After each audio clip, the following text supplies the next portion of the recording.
because I still want to play Dune on top of the demos, right? So yeah, it's gonna be fine tomorrow probably to do it. Should be decent timing. So probably we'll do that one, and that will be the last showcase, I think, for a while. For a while. But today is the ding stuff. Today is the ding stuff. Today I am wildly excited, I guess, to see what they're gonna show. And some leaks already also, like my friend even like reposted some. I'm like, bruh, spoilers. Relax, we'll see it. We'll see it ourselves. Everything's being leaked left and right all the time. So you're gonna check it, gotta check it tonight. Of what they're gonna show. Should be some good stuff. I met the lights with channel points, a Lumia stream. It's called Lumia stream. The proper Fable gameplay. Oh, one day, hopefully. Yes, Lumia stream is sometimes kinda ass, but it's not because Lumia stream is ass, it's mostly because the connection with them, with the lamp and everything is annoying. Mostly. 6 years in development. Well, I mean, depends how long before the announcement it was, because announcement I think wasn't 6 years ago. It was a bit less. I think it was a bit less than that. Not entirely sure though, because I was already streaming and stuff, but yeah, I'm not sure. Not so sure. Alright, so let's see what is up on Steam. Get some the upcoming releases through SteamDB. Been a while since we checked. And get into the news, which is like not that much, and some like recaps of what was announced, which we're just gonna go through quickly because I mean we watched it all on stream. Not gonna rewatch all the trailers and all the showcases, that'll be a lot of time waste because we already seen it all. But yeah, we're gonna get that summer showcase of summer showcases. Alright, Gaben knows, man. Gaben actually knows. And tons of third-party things. Oh, they got the schedule of showcases here and stuff too. Nice. Gaben actually doing some good stuff here. Seems good, Seems good, No new Elder Scrolls trailer. But as they should announce something already though. Like it's either gonna be like some fucking DLC for... a DLC for... what was the name? It's just so dog that I already forgot the name, man. For Starfield, dude. Starfield DLC, probably. But, I mean, that's also probably already, like, Team B or Team C or something working on it, because, like, I think after the reception of previous DLC and the general reception of the game, they probably just kind of, like, got some, like, you know, like, the skeleton crew working on that. So, they might actually drop something, because, like, it's about time. Like, they got everything out of the way, right? Like Indiana Jones out, all that stuff out. So they do have nothing else to show, unless they're just not going to show anything, I guess. I don't know. Could be just DLC and that's it from Bethesda. Could be some DLCs for like, for Indiana Jones or something too, maybe. Hard to say. Because yeah, they don't really have much going on right now. So there should be some announcements from there, I feel. And maybe it's gonna be time actually. Right now it's kind of like, you know, the Elder Scrolls hype is still kind of going because of the Oblivion remaster, so could be kind of good. Could be kind of good time to throw another bone. Maybe nothing crazy, but still. An hour for out? I don't think it's going to be an hour, it's going to be like 30 minutes probably. I think usually when they do that segment is like 30 minutes or something. It's just the PC gaming is not really connected to any other shows, so they just kind of have their own time. It's not like it's going to be one after another, like the Summer Game Fest, like Xbox thing, and PC Gaming Show is not even like a part, I think, of the Summer Game Fest, kind of officially, not on their schedule, not on their channel, I think. They do their own thing, so they're not really synced, you know. They're not even synced really there. But yeah, we'll see. Kinda doubt it's gonna be a whole hour. Might be, I guess. Might be.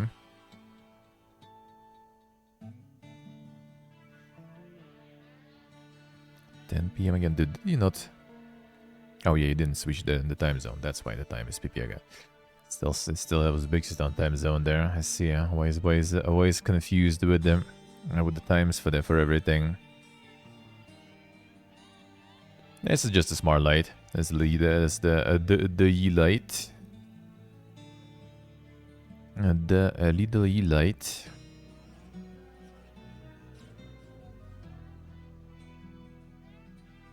Just the smart one with through the Lumia. Lumia works alright. It's just like mostly like the connection to the light is getting lost periodically. And mostly just because how it works, I guess. Like, not exactly Lumia's fault. Shit is just kinda janky there. Shit is just janky with these lights. Well, technically with all the lights, looks like. Yeah, the PC gaming show. Yeah, the free version, yeah. Use the free one. I mean, the paid one just has some, like, the extra features, but yeah, I kinda, like... I didn't really consider yet, at least we'll see. You can buy, like, the permanent license or something for quite a lot of money, but yeah, not sure if I need the functionality there, we'll see. Don't really need that too much. If I would be staying somewhere where I could get, like, the proper light setup and everything, that would be fine. Right now I just have this fucking lamp in front of my face, basically laying on the table. That's pretty much it. Nothing special there. Like literally just like this thing, the whole of it. If I would have like the proper setup, maybe I would bother with setting up more fancy things and get the paid version or something. But for now, I just need the basic stuff. To mention buying permanent license and then the piece of software goes to shit or like breaks or something. Not a good, Good and well, they still support that.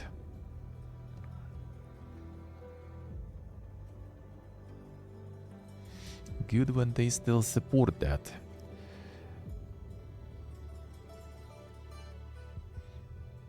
Yeah, the Black Wasteland gaming tomorrow. Alright, we'll watch that. And then the next fest already starts, I guess. I'll see how it is. That's all the showcases, man. Slid in then the next fest promotion there. Smart Geben. More the Geben there.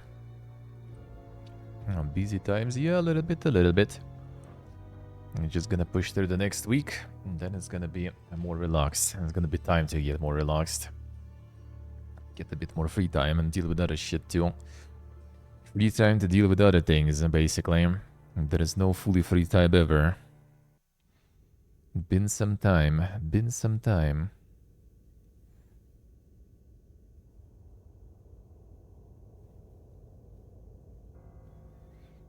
All this stuff we watched. Well, almost. Frosty, I guess, haven't watched.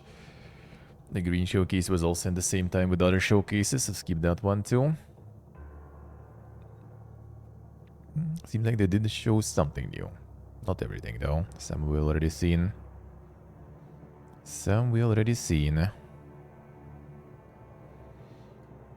I'll get some of the big showcases recaps later. See what else is going on then. The Pyrene update. It did kind of contact me, but like, I mean, just doesn't look like my exactly gem in dig building.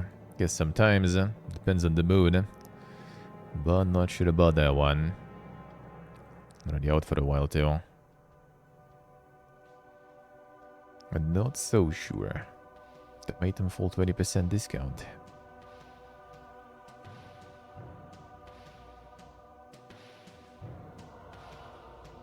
Got the Lies of Piva DLC. Insane. Hey, there's Code Vein 2 announced also. Cook. Forgot about that completely. Forgot about that one completely. That did look kinda a little weird though. Looked atrocious. Well, even for 24 is crazy.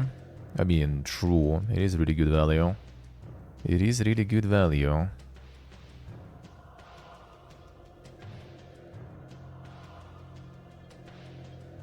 A very good value. Damn, Helix 2 recommended and Starfield recommended. Insane. Steam knows, dude. The quality games.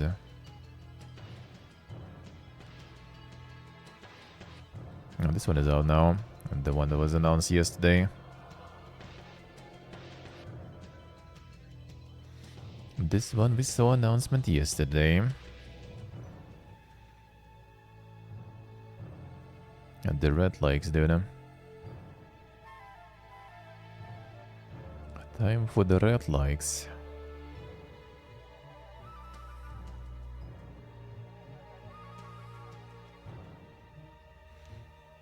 Farming really dang reviews there. Insane.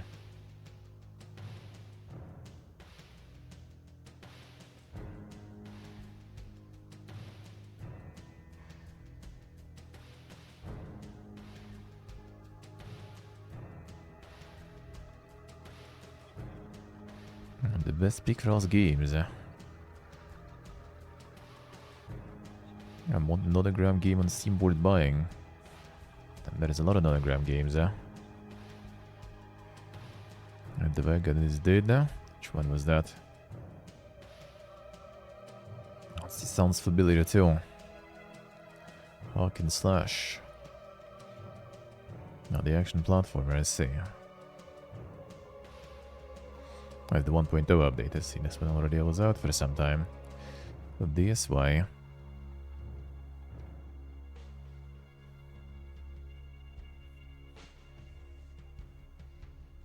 Southeast Asian Showcase it was, huh?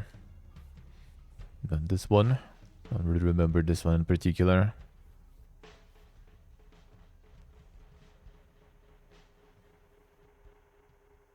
One year in early access.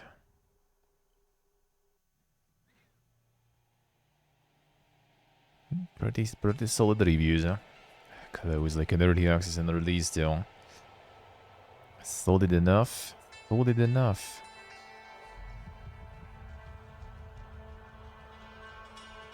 Damn, the pro cycling manager.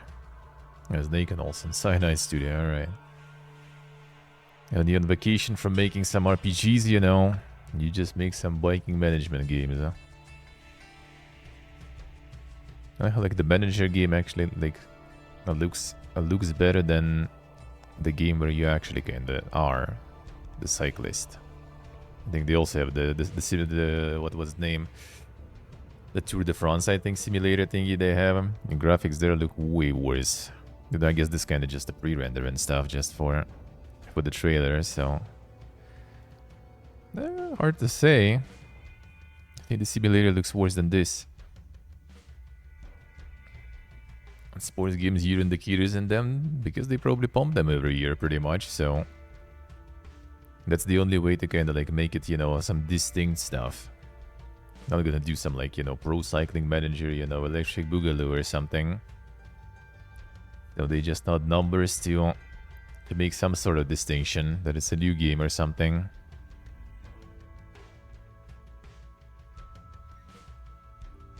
And the cycling enjoyers, huh? Great upgrade over 2024, see? And the big enjoyer is there, huh? Keeps crushing. Upgraded from the 2020 edition. Damn, that should be quite the jump in 5 years there. And don't forget to look at Dedicated H row.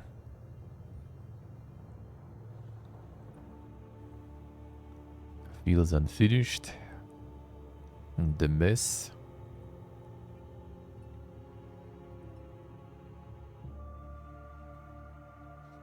And the Beta Decay are mandatory. Maybe they did announce something there. All of a sudden. And while we weren't watching. Nope, nothing. Nothing.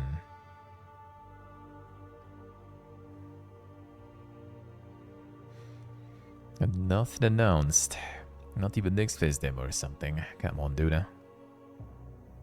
I'm never lucky.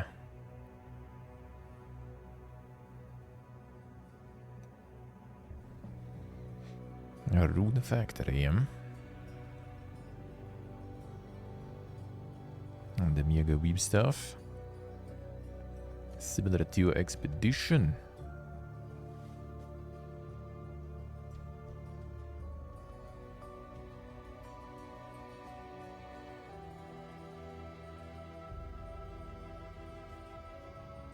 The Mega Weeb indeed, eh? And everyone already pumping there.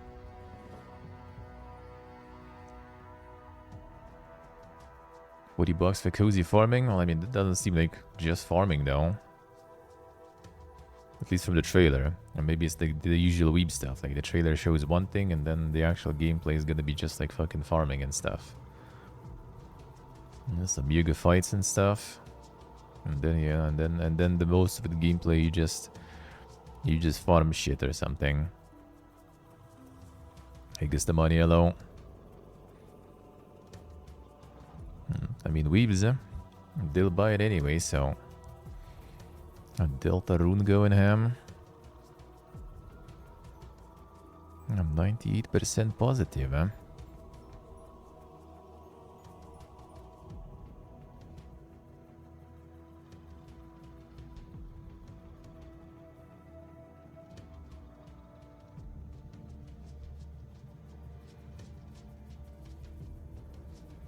This one's pumping hard, eh?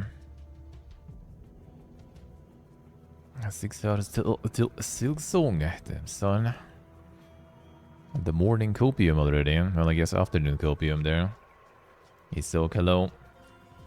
How we doing?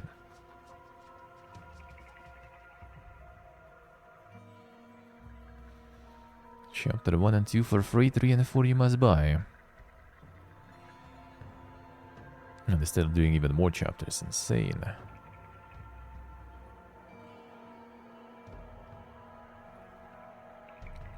And the genuine hope. I mean, I guess there is always hope.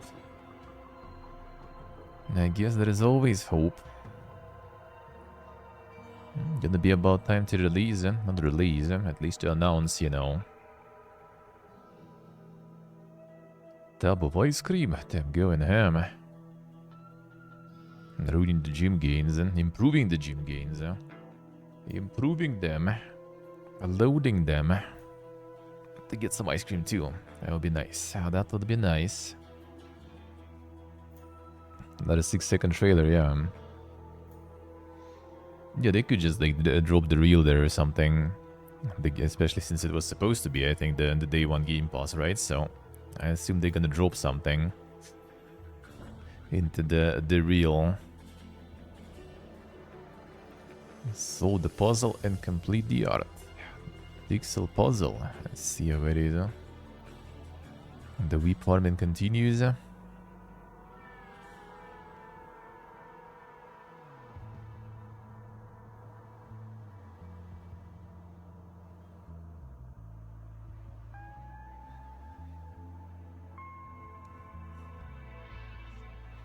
Corp VTuber game. Oh, actually true, huh?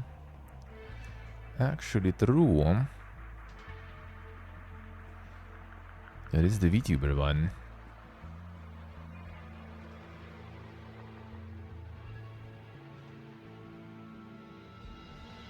More Picross also.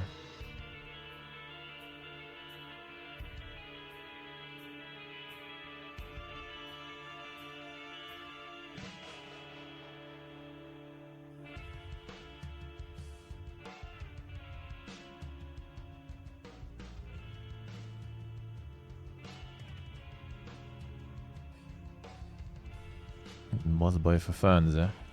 See how it is, eh? I'll see how it is, eh? The Void War Vessel, right? It's the mega ship of the ship of planen.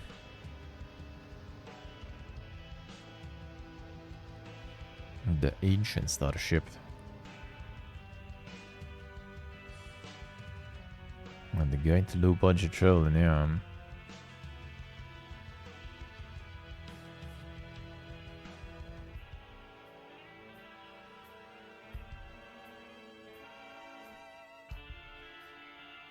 Siege Morese, this one actually.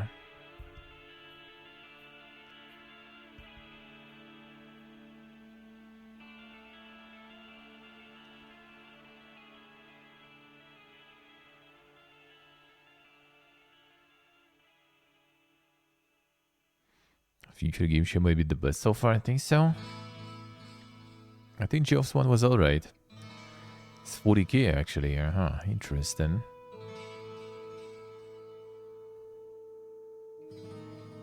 It's weird it doesn't, they don't even like really mention it anywhere. The Imperial soldiers and stuff. Like not putting it, you know, all over the place, as we are Warhammer.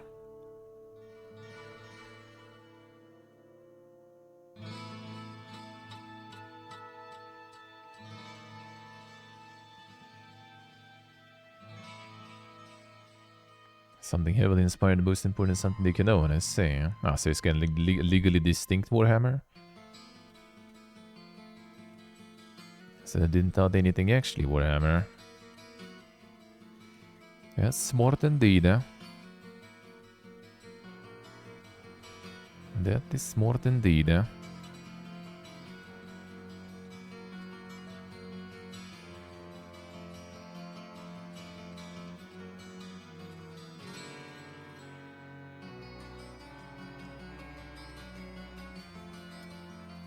There's a niche also, I say.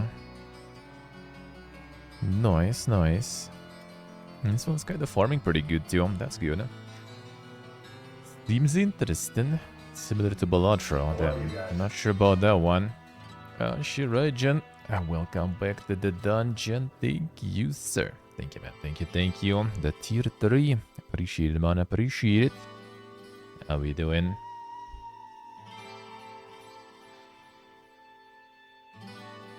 Cyber Knight Flashpoint. Oh, is the Treza Brothers, yeah.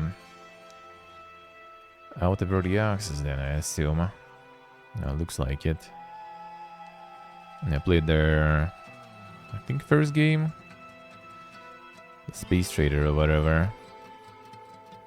I played that one on stream.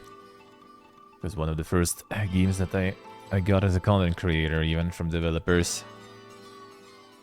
That's their new one. No new one, already access for 2 years, so not so new, I guess. Doing good, Regen, doing good. Doing pretty good, eh?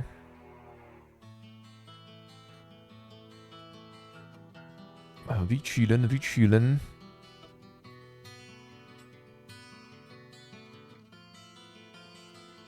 Sigil generated missions,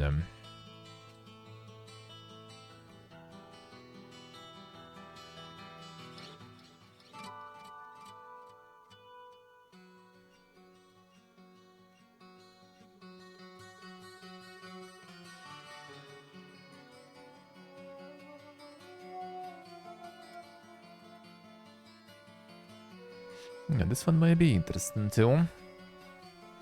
Yeah, the Popocom already here. I was literally on the showcase yesterday. Pumping hard actually. Pumping hard there.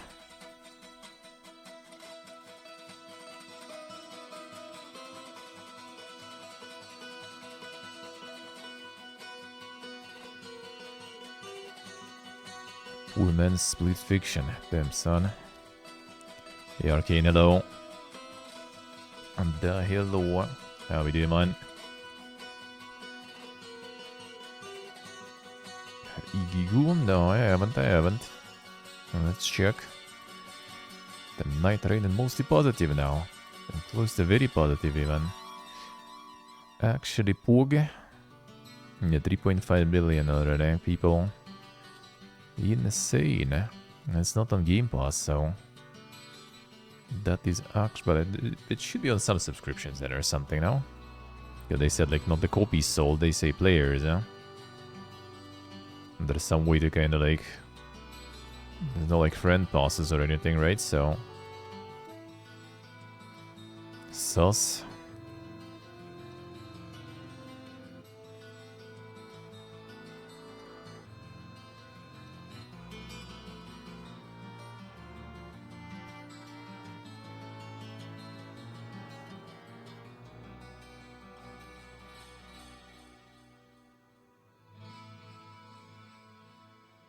Oh, the more mobs. I'm gonna have some fun. Have some fun, you know, getting this into full live service mode, and getting new content in. Alright, Ikigu. Who'd that be? And this one.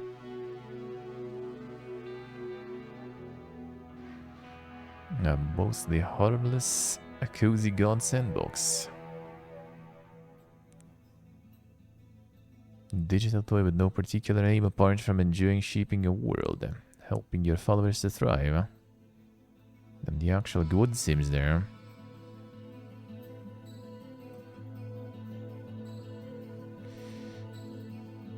The Dune server's down. Yep, it should be up now though. It was they went down like 10 a.m. Okay, need to restart Steam though later so I can download this stuff. And they said 2 hours. 10 a.m. it went down, I think, so it should be up already, technically. Maybe taking a bit longer today, but it should be up like any moment now. That's why I'm like doing news now also, because I want to play it after too. Includes tags you filtered out VR. Is that the VR stuff there? I mean, it kinda does look like it might be.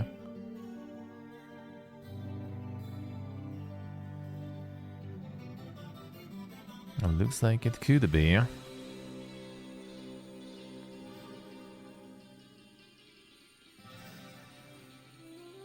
Only 200, 300 megabytes then, really.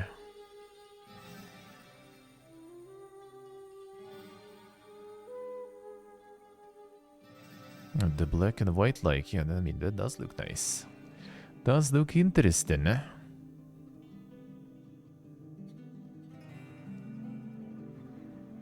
Very small. It's nice because there's not that many god sims really. Like the Fata demo is already like stuck somewhere for a while because demo I played long ago. Don't think I heard anything about it. Don't think so.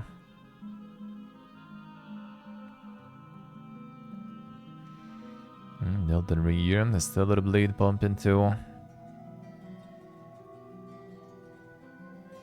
You're still going ham with Repo there. Insane. It's like how many months is already like riding the top sellers there.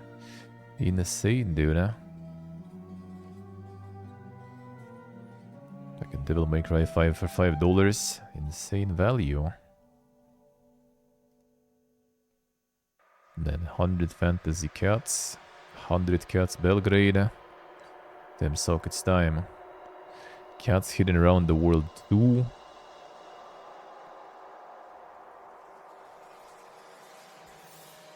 You just like ignore the dev or something. Like, I mean, I don't mind, but like they pump so hard that it's like, you know, when like the half of your recommendations and stuff just go and like find fucking cast games, it's already like, bro, relax.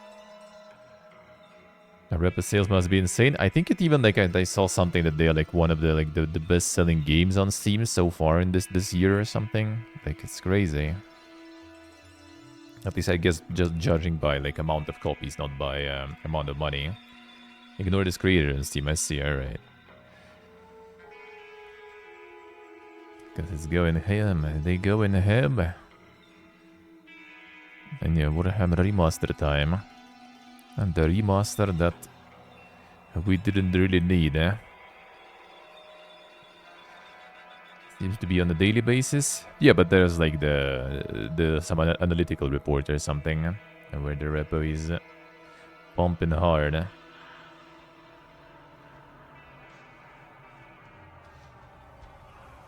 And like the actual analytical reports, not just Steam thingy. Yeah, hello. The refinance, yeah. How much it will be, I wonder. How much the price will be, I wonder. Do they still also kind of do this thing when, you know, like when you own some game, for example, and they can give you like the discount for something else? Isn't it? Like it used to be the thing, I remember. Like some devs used to send you kind of like those like even inventory items, I think, that give you discount for some other game of theirs, for example. I haven't seen that in a while. I wonder if that's still the case. Because strange that no one is using it. Maybe Gibbon just decided to cut that feature. Been abused or something. Because like if you own already this shit, that should be a discount, dude. At least. Should be free, to be honest, but you know, find at least big discount. But I doubt that's gonna happen. And I ain't gonna play it again anyway, because I already replayed it like a year ago.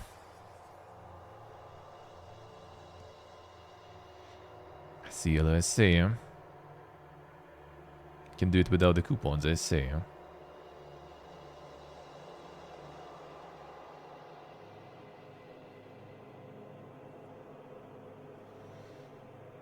No, I already replayed it recently, and what I replayed was actually pretty fucking good. It was launching and running, no problems out of the box. It was looking good, especially characters, so I don't know why you even need that one, honestly. I think you would be completely fine playing what you have in your library. The Mind's Eye for 30 bucks, then not even 80. Well, it's the regional price, but still. Yeah, it's interesting they got the IO. The IO Interactive is publishers too. Yeah, kind of looking forward to see when it's out. I'm not interested, but interested in what it's gonna be, actually.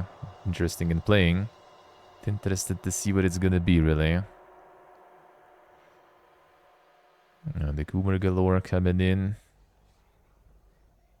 soon. Got the demo and stuff too already. I think even based on the demo, people are already pumping some mega mods there. The Coomer mods already all over the place. And just based on the demo, the 5-head moves, huh? I guess the remote, yeah. School 666, online co-op, I see. More streamer slope. Co-op survival order. Looks like some high quality stuff there. Let's see what did I say?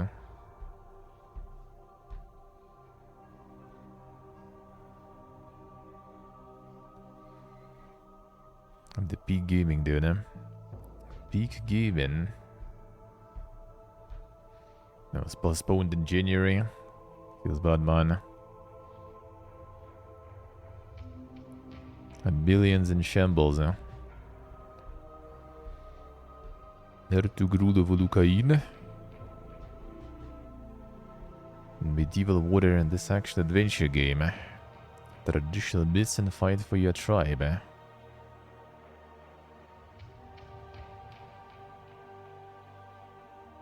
You can see the frame rate there sometimes, I feel.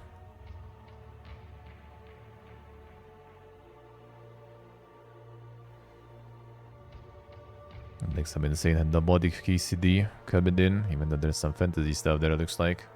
With bits and stuff. Oh, in early access also, I see.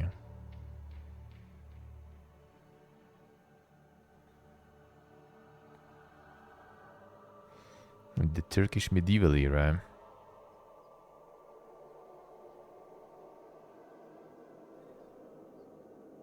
Turkish mythology and fight the Mongols. Insane. This portable probably would enjoy. Probably. Likes that kind of stuff.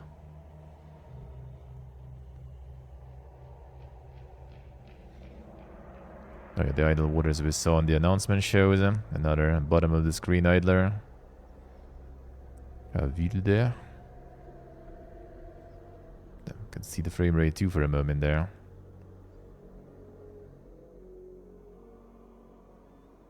Fast-paced roguelite FPS. Inspired by Norse mythology.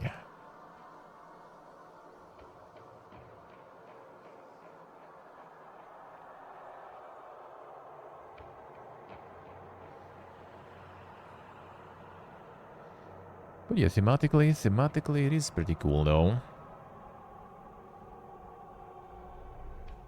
These two I say. I'm enjoying some insane rains there. The car dealer simulator. No, come on, Gaben, don't give me those. Stellar blade. Sure. No, The fusion one.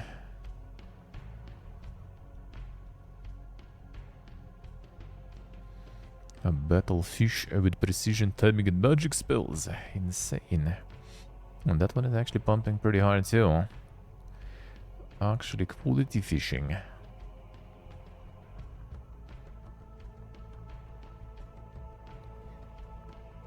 I played this one too, I see. Yeah, this one seems pretty dank. This one seems pretty dank.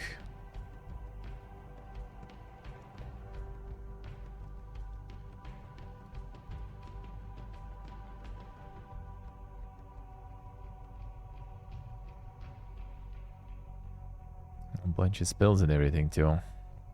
Yeah, I mean, seems interesting. Opacom just saw. As we descend, there it is. The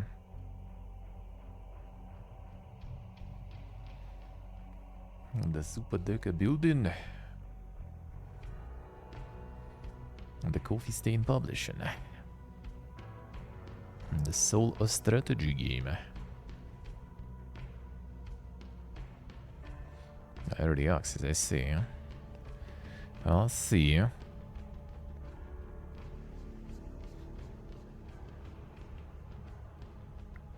I think like content creators mostly do the actual games though, it seems like. Mostly. Whoever actually does make some games. I feel like live service is just not something that they can, you know, like keep up with. Just rather make some like single player, you know, proper game and forget about it. Rather than something that will require support, and then when you don't support it, people start molding. That might affect your career as a content creator too.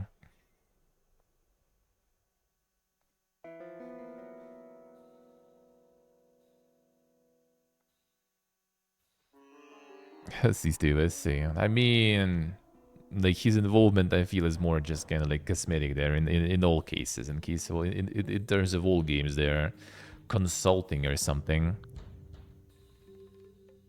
The Biscuits game was like some platformer, right? And what else? There was the Feed the Deep or whatever, right? That was also some... That was actually maybe some game dev YouTuber, if I remember correct. Making the game. That one was also single player stuff. What else was there? Dude, there's plenty. I just like also I can't really remember from the top of my head because I'm not really watching that many.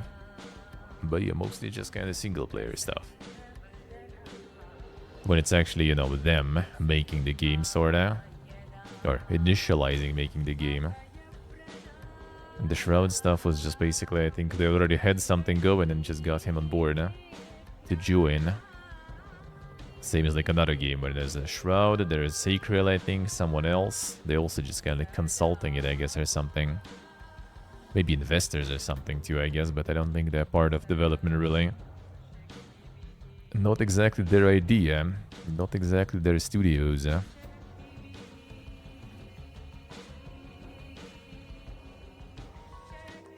And Biscuits.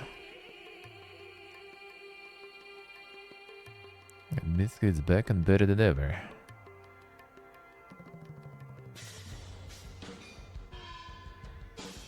Looks like a lot of enjoyers of this one. Content creator making NFT blockchain game. Yeah, there probably are some. I think they usually just go for some NFT shill or something, and that's it. No need to put more effort in, like with some games being made. Like, come on, dude. Just shill something that is already out.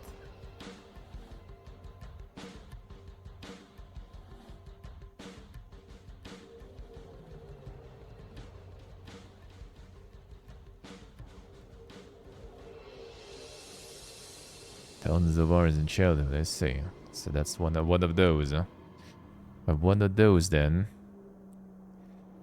Some mega ancient Flash era games, huh? And then the Soul Cest is also going ham.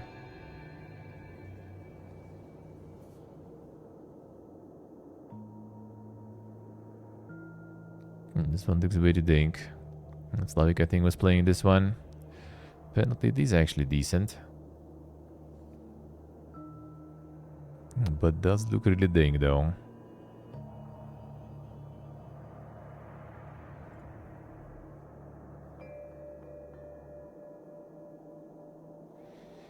I'll think as fuck, yeah.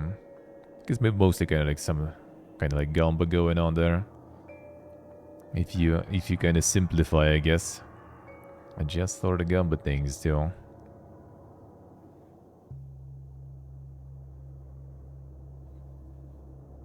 I shoot a lot of stuff going on though. Early access. Maybe like close to 1.0 would be nice to go for it. Then the rap house again. The playway keeps bumping.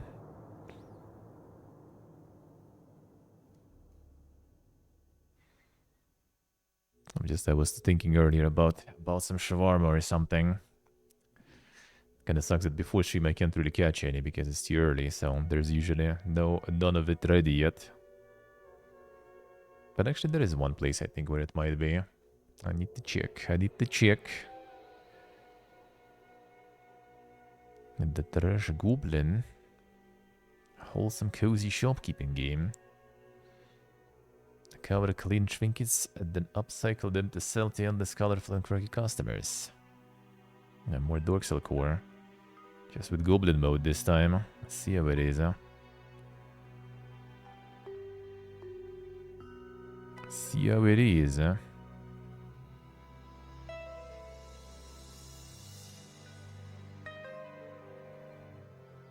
The Death's Pink return? Which one was that? Sounds familiar, but I don't remember. Like Kabuto Park. Oh, this is all we kind of seen like last week, I think, basically. So, I'm 99% positive. Huh? Insane bug hunting.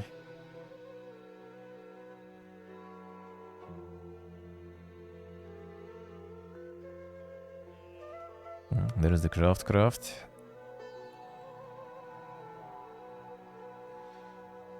Pokemon called Kabuto.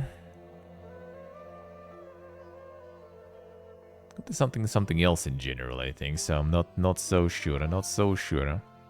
You looking? You already have this one, I think, wishlisted though. You already have this one, I think. And the craft you already got there. And the visual novelin.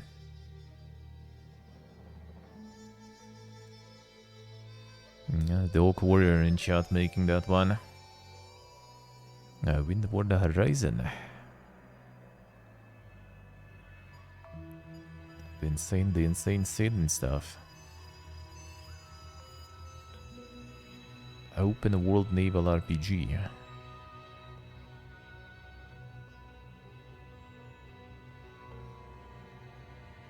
Since the USA. Yeah, that's what I thought actually. But apparently the Pokemon is also there. A remake of Dark Messiah Might Magic? I mean, you never know, but with modern Ubisoft, yeah, not so sure. Unless they will be able to just outsource it completely.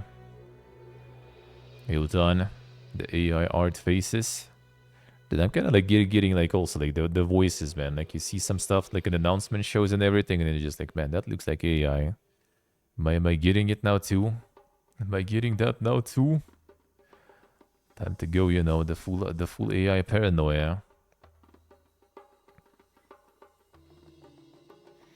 Proper return to Might and Magic? Well, I mean, it is a Might and Magic, which they haven't shown on any showcases, sadly. And I haven't like I haven't seen from their Twitter in a while too.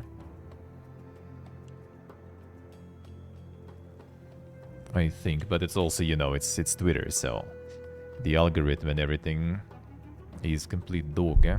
Even though like I never even use the For You page or something. I just use the page that's supposed to show me who I follow, but even that piece of shit works like trash, so...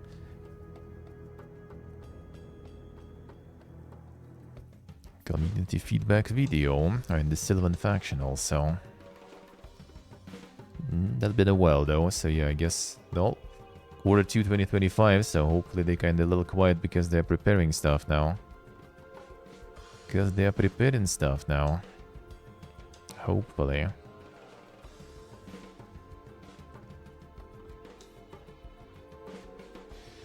Silton, I see. Think so, I think so. Now when's the Coomer games? Let's go. Show him. Already got all the 3D models and stuff going. It's time. It is time. Like claimers of the Lost Kingdom, but it's different type of claimers, you know. Easy. The Gothic showed that the Gothic is still alive. Actually, I have a feeling it might be like delayed for some time. Like until maybe late this year or something. Because like... There were some emailings, and there was no Gothic. There was like other projects from the studio and stuff, but there was no Gothic. So they either kind of just not doing any marketing for it right now, or I don't know. And don't allow them to delay. Because before it was planned kind of already for this year. Like I've seen, get some newsletters there, it was there. Now there was another newsletter and it wasn't. So, could be delayed. Not sure why though, like, I think demo reception was kind of alright, more or less, right? Demo was kind of like alright. I mean, actually there was there some crash or something, or did I fall on the textures or some stuff? There was like something thing that happened. But yeah, not sure. Just my assumptions though, right? Just from the newsletters and everything. Like, you never know. You need also to realize that it's fucking THQ and stuff, right? And the Embracer stuff. They have so much shit going on that they don't even remember probably half of the games they have. So just like any other corporate might just release with no marketing and stuff whatsoever, just, you know, because they forgot to do it or something. Could be easy. And then Unreal Engine 5 hiccups, yeah. So we'll see. You never know.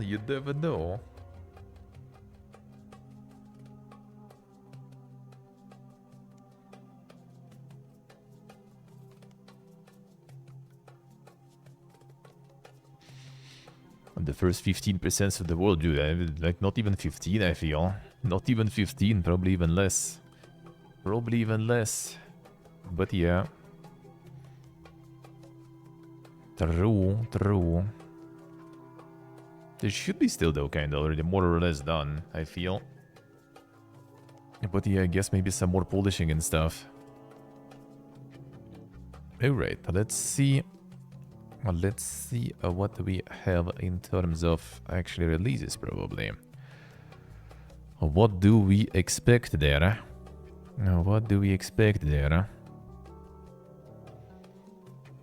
So the upcoming week basically Dune proper release. They actually kind of pumped hard. They had like 100,000 like people on just, you know, the FOMO edition on peak. That's quite impressive. I mean, I know the Dune hype is pretty massive. But like, didn't expect it to be that big. Oh, there we go. Update it. Much. Show me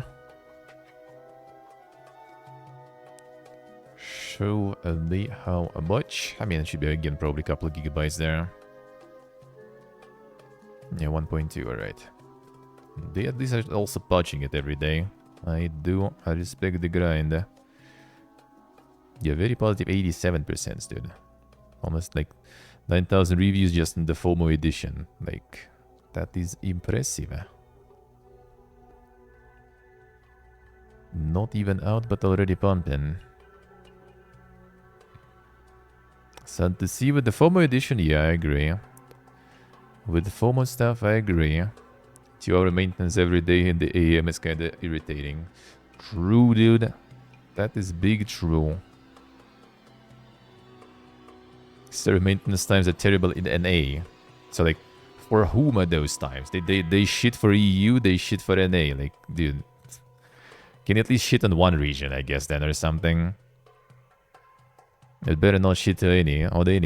Just do it separately. Like, if you already have, like, the NAU servers separately, can't you just roll... Well, I guess on Steam you can't really roll out, like, separately patches, right? For different regions, so... Just shelter time or something, yeah. Now it is molding. I want to see molding. I see a lot of endurers. But I want to see why people are molding. Actually, wait. Alright. Brother Man was banned, alright.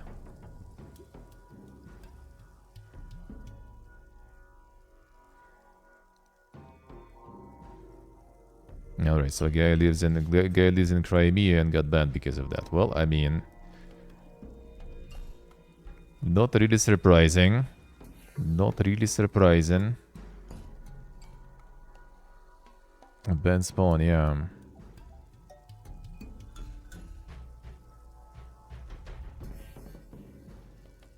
Server structure is big mistake. Okay, so like a lot of server complaints.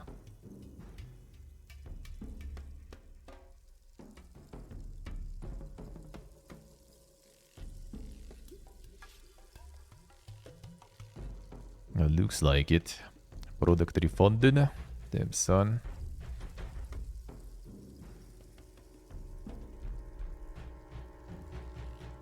$40 server and then you wait around 40 to 80 minutes. Alright, let's see. Oh yeah, you leave your own server when entering social hub and then when you get back. I see, alright. That is annoying, yeah. That's a weird one. You go like in any instance. I think even some quests kind of get you out of the server and then you return to the server. So you basically just go in some instance for the quest and then you return back to like play in your world and you just get in the queue. Well, I mean, on one hand, you can say that it's just kind of, you know, the skill issue because like I haven't had that problem. So if you pick some sort of like very massive popular server, you're gonna suffer. But on the other hand, yeah, I do agree that it's kind of weird. I don't know. They should do it kind of like Fallout 76 did, really. Just like join to any like basically press play, just throws you on some like random server, and then friends can join you on that server too, and like leave the social hubs and also there. But I assume it's just because, you know, like your base and stuff might have like overlap with some other bases, but Todd even sorted that out, so why can't you sort that out too? Yes, Dave, true. Player bases everywhere. Actually, not really already. Kind of depends. Like the deeper you go with the game, like the less annoying it is actually with bases and stuff. If it's something close to like bases or like the quest areas and shit, yeah, then it might be a little loaded there indeed.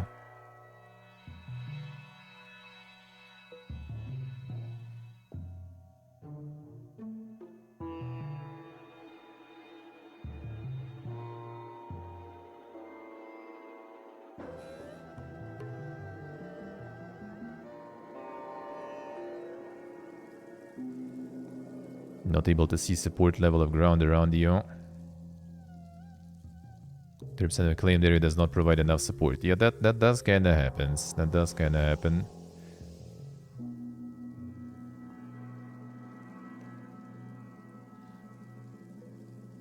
Jinky buildings, alright. Good luck not flipping your bike 20 times. Well, I mean, at least that doesn't really slow you down or anything, so that's kind of fine. Bop, it's huge, it's mostly sand, it's annoying. Dude, what kind of game you playing, man? Do you know what you got there?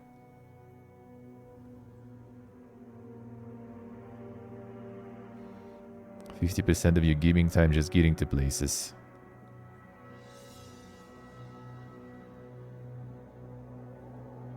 Depleted full bar of water while standing in place. Well, that's why, again, you also need, you know, still suit if you want to save water. And don't stay in the sun. You stay in the sun, your bar just melts instantly.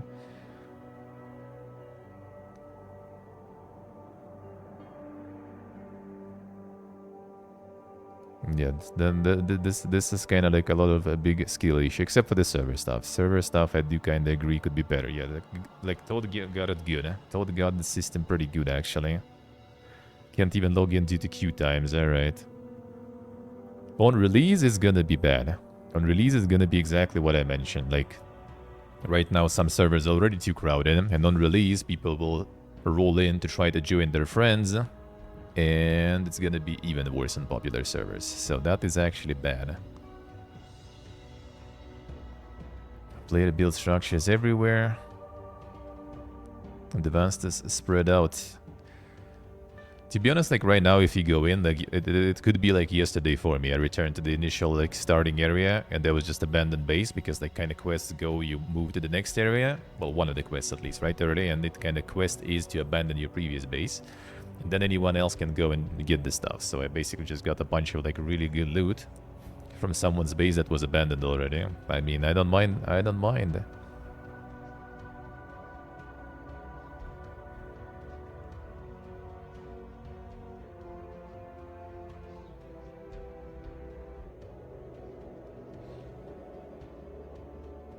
Dull, clunky, and painfully empty. I mean, another desert, desert endure. Barely made past prologue. To be honest, I feel like a lot of things kind of getting added like later. Like I saw some like the insane machine gun enemies and stuff.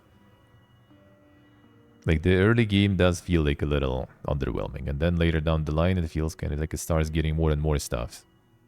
So like a lot of people probably haven't even seen that really.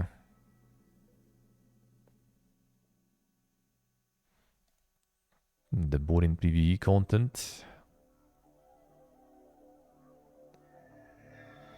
Yeah, the server problems, I see.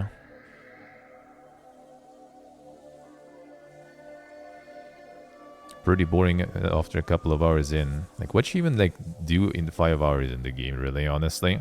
In this kind of game.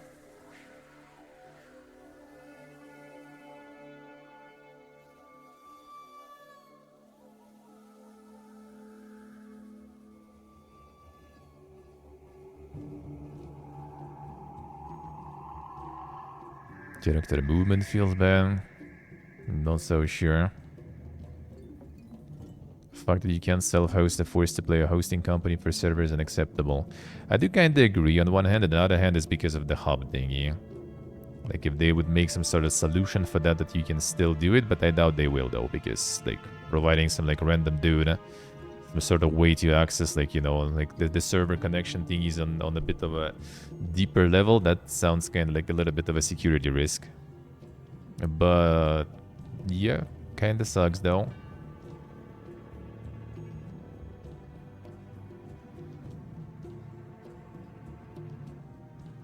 She didn't snap whatsoever. Are you building things?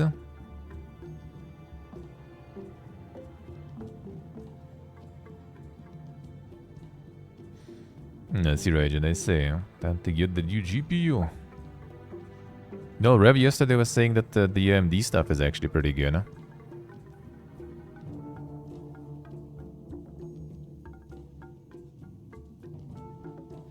Not eligible for refund to having played 2.8 hours. There was a guy like for 3.2 hours, I think, and he managed to get a refund, so I think it's doable. Any bandit camp is deserted, and his science base is deserted.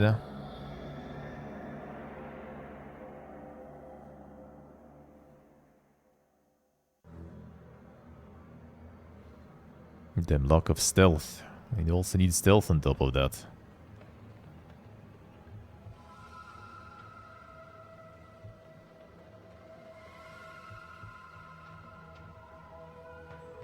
True, stay true. Well, I mean, they could make like just you can make your own like private server, but like it's gonna be, you know, like very limited, and you're not gonna be able to pass that character anywhere else. Just for yourself, you know, have your own like little sub server for hub, the PvP one, and do whatever you want. Like get some tools so people can like get all of those servers themselves. But I guess they also kind of don't want for some like security reasons or something. I don't know, man. Hard to say. Hard to say. See, Regen, I say.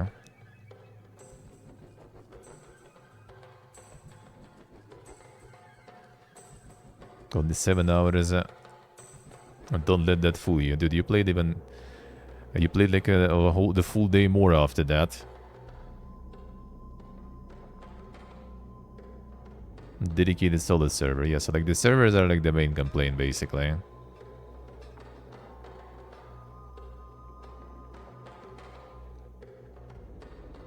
Not viable to play without friends.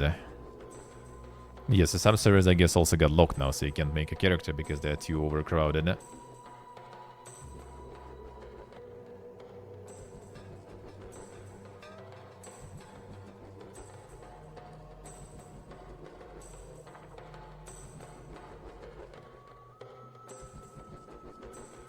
Damn, game brutally punishing when you don't have a stable bug-free game. Oh, the game crashed when you're on the bike, alright.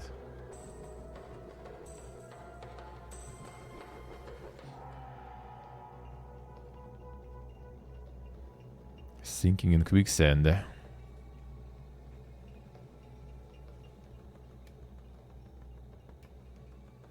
Servers and networking side out correctly.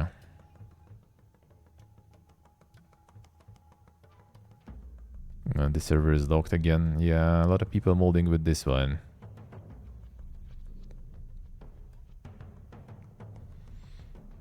Sadly some issues, but actually kind of good that overall it is still kind of doing well though. That is nice. Hope they'll patch it out. Yeah, waiting some is probably a good idea though. Especially after the full launch, because even if the FOMO launch was 100,000 people playing, full launch probably gonna be even danker. So like some servers probably gonna get like completely dumped. Most likely. It will be a tricky one.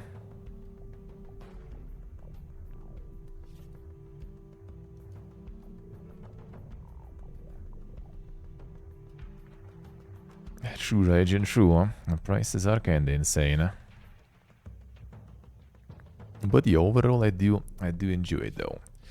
And the later you get in the game, the more stuff you kinda get, more stuff you do. Like more things in the desert, more hazards, more environmental hazards.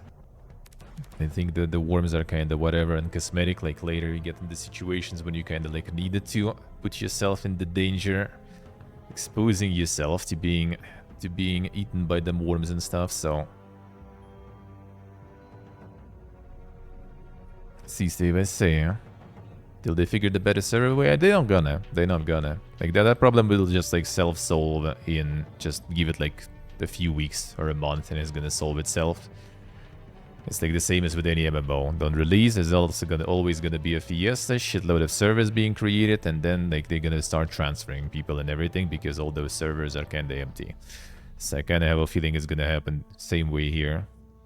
Just give it a few weeks and the server problem will be already not a problem anymore. Most likely. They should figure out some sort of like server transfer thing though.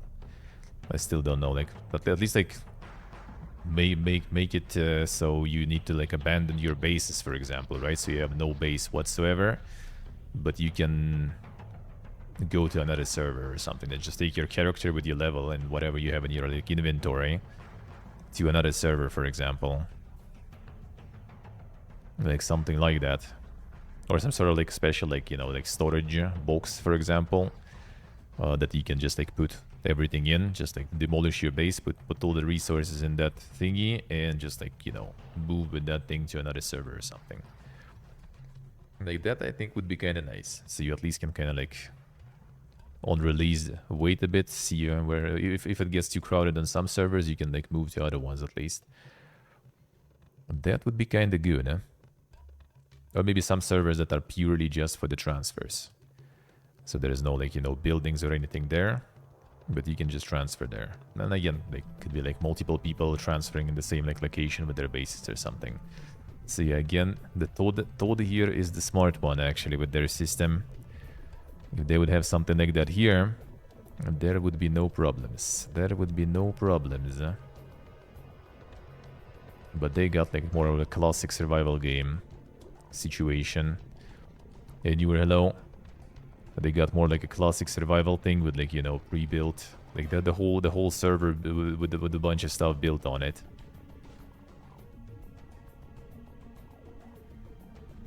People hoping for Veilguard DLC. Good luck with that. Yeah, that probably ain't gonna happen. I mean, it could, but I think a lot of people who are working on that already got fired and moved or moved themselves to other studios. So only if EA decides to do some like half-arsed product that they will just, you know, like sell to make some quick stonk. That could happen. That could happen. That could happen. A bomb no DLC, Velgar, bomb no DLC, I see, I see.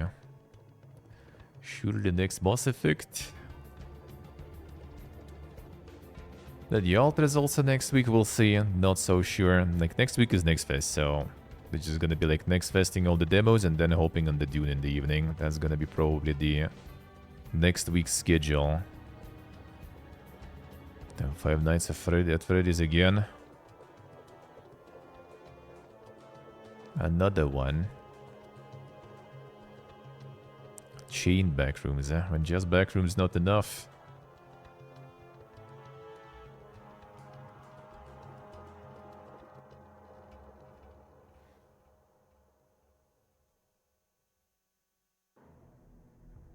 Seduction waifus, eh? And there goes the ding stuff. The usual.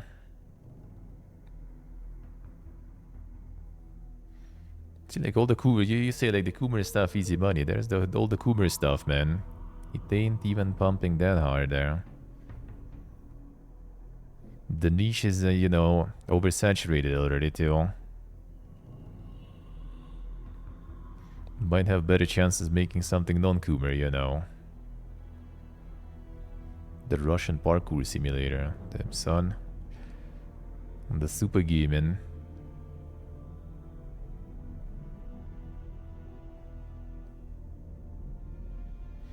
It's even cheap to make Coomer games, just like any other ones. And like, you know, doesn't seem like the Coomer stuff is getting any like benefits over your average, like run-of-the-mill, you know, platformer or something. Yeah, with AI, that is probably kind of true with AI. I agree, yeah, because like a lot of like the RPG Maker Coomer stuff is basically just the same assets, you know, that goes in RPG Maker stock. Everything from their music, all that stuff. I mean, speaking from experience, you know, did research on some of those too, of course. Obviously, you know, as the proper gamer, you need to know those genres too. And yeah, I think the main selling point, I guess, is having the art there. So now with AI, that makes it a little more doable, probably true. But the thing is, like, it's saturated as shit, though. That's the thing. It's saturated as fuck. A lot of Coomer slope is also an AI slope, yeah. That will make it even worse, though. It was just like RPG Maker slope, but at least art was unique usually. Now is the RPG Maker slope, but the art is also AI slope, so it's the slope, you know.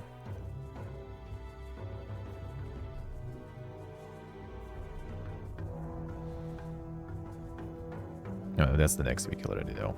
Why you Pipiega like this? This we technically saw.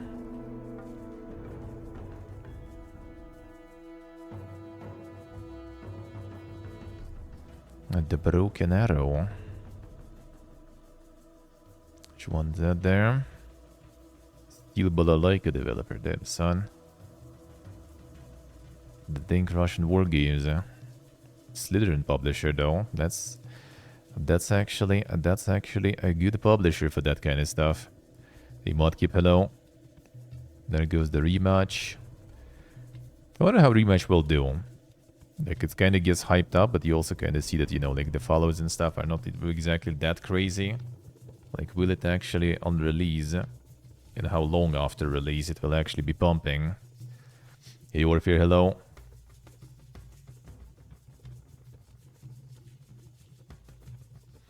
And the Crime Simulator, Monka is. Who's the publisher on this one? Playway, of course. Well, am I not even surprised? They got like their Thief Simulator and decided to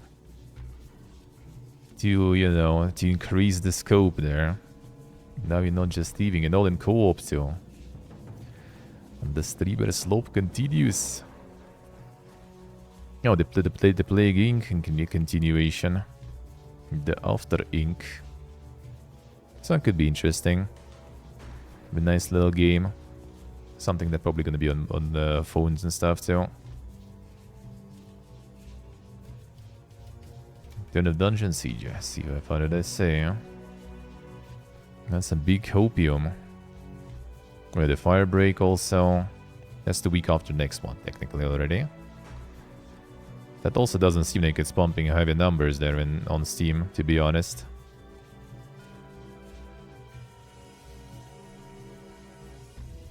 And that might be some like Uber stuff. Probably not really though. On date everything. Yeah.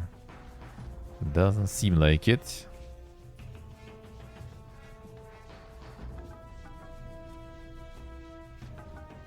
I lost in random also the Eternal Die. I kind of like looked at it. I mean, it's like somewhat, you know, Hades-ish and everything. And then just kind of like, nah.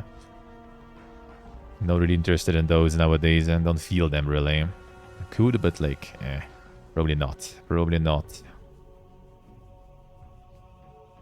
Parcel Simulator. Another one. More simulations for you. The Geeks trilogy, yeah. Somewhere down there, among the Kuber stuff, hides the Geeks trilogy there.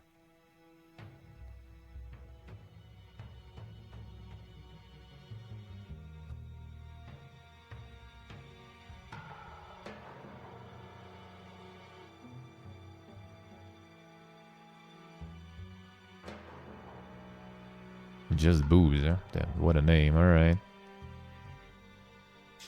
Why even come up with some dink names and everything? Just call it boobs, done. Easy.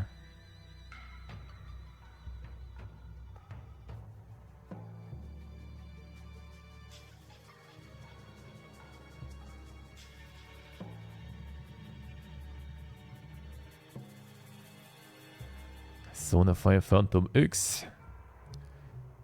Is the insane gacha stuff there?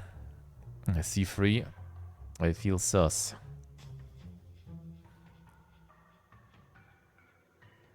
And the Dark Tide Arbitus? Arbiter? I probably pronounce it late in there. Arbitus class. See what keep I say. Yeah, System Shock 2 25th Anniversary Remaster. And €26 there. Monka is... And Night Dive. We'll see, we'll see. Bill managed to secure a bit of copy. And by that time everything already should be kind of more or less calm. That would be kind of cool. That would be kind of cool. But we'll see.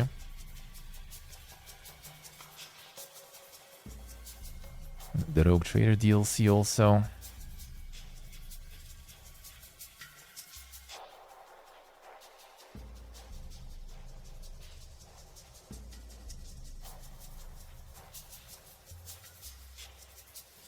Centuria Chronicles, their son.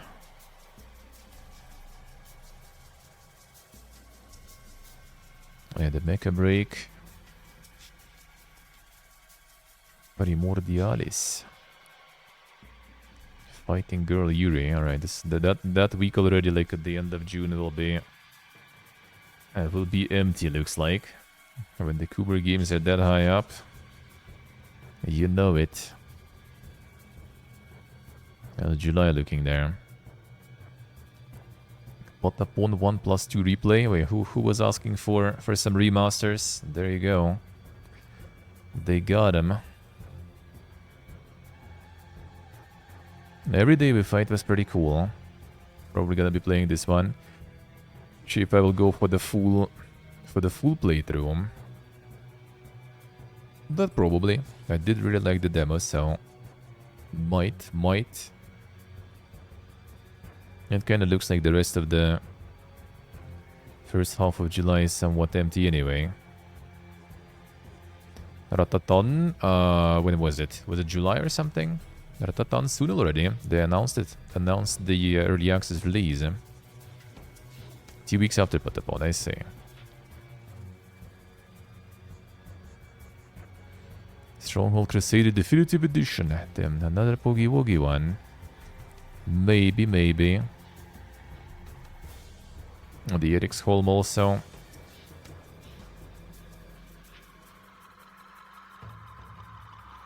Naruba Kupsen.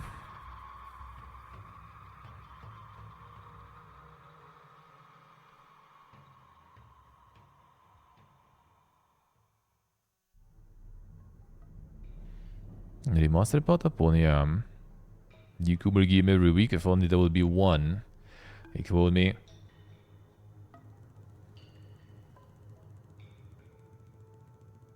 Yeah, Boomerathon with Kuberathon, eh? No, Twitch probably wouldn't enjoy though. I wouldn't enjoy probably. The Ratatan should be here now. Somewhere, wasn't it? If it's 2 weeks after, no, I guess later. The Wild Gate, there's gonna be Killing Floor 3, Kyuk, Wu Chang. And this one has a lot of followers in this one actually. The Souls Enjoyers, huh? Ikwak, hello. How we doing?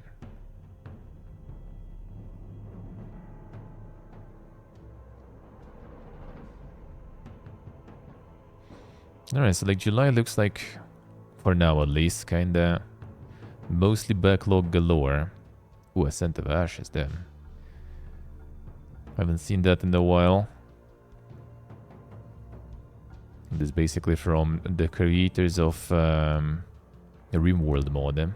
Kinda their own RimWorld. With guns and stuff, mostly. Focus on that, rather, I guess. There's guns there too, but...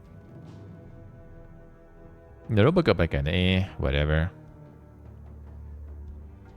Especially since DLC seems like it's just sorta like endless thingy, right? So... Oh, then Fumes actually in July, huh?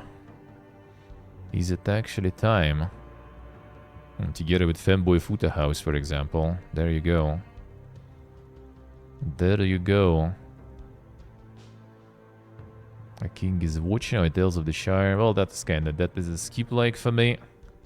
Fumes might be interesting. A king is watching also might be something I'm gonna check. Probably. Steal the Pig. Cyberpunk 6 Tower.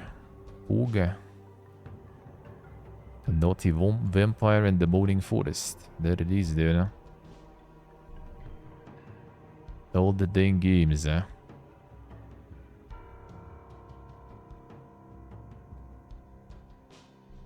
At least they say, eh? It's already good now. I'm basically kind of checking, you know, like middle of July, middle of August, when I will be kind of like on a low amount of streaming, so I don't miss anything. Still will be streaming, like, at least like 5 days a week for sure. The Mafia could be, we'll see. That really depends on like the review keys. If I get one, I would. It's probably also not long playthrough anyway, so I'm gonna watch the movie.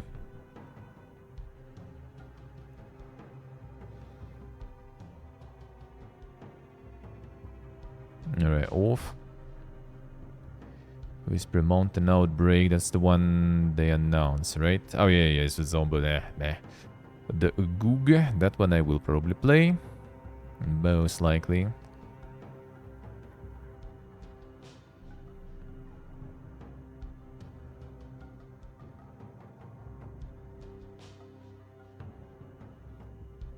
True, stay true, huh?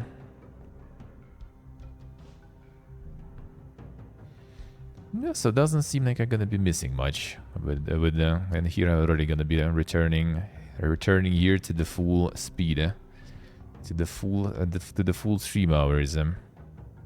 Except there will be IRLing then already, like second half of August probably till the first half of September. I'm probably gonna be back to some IRLing.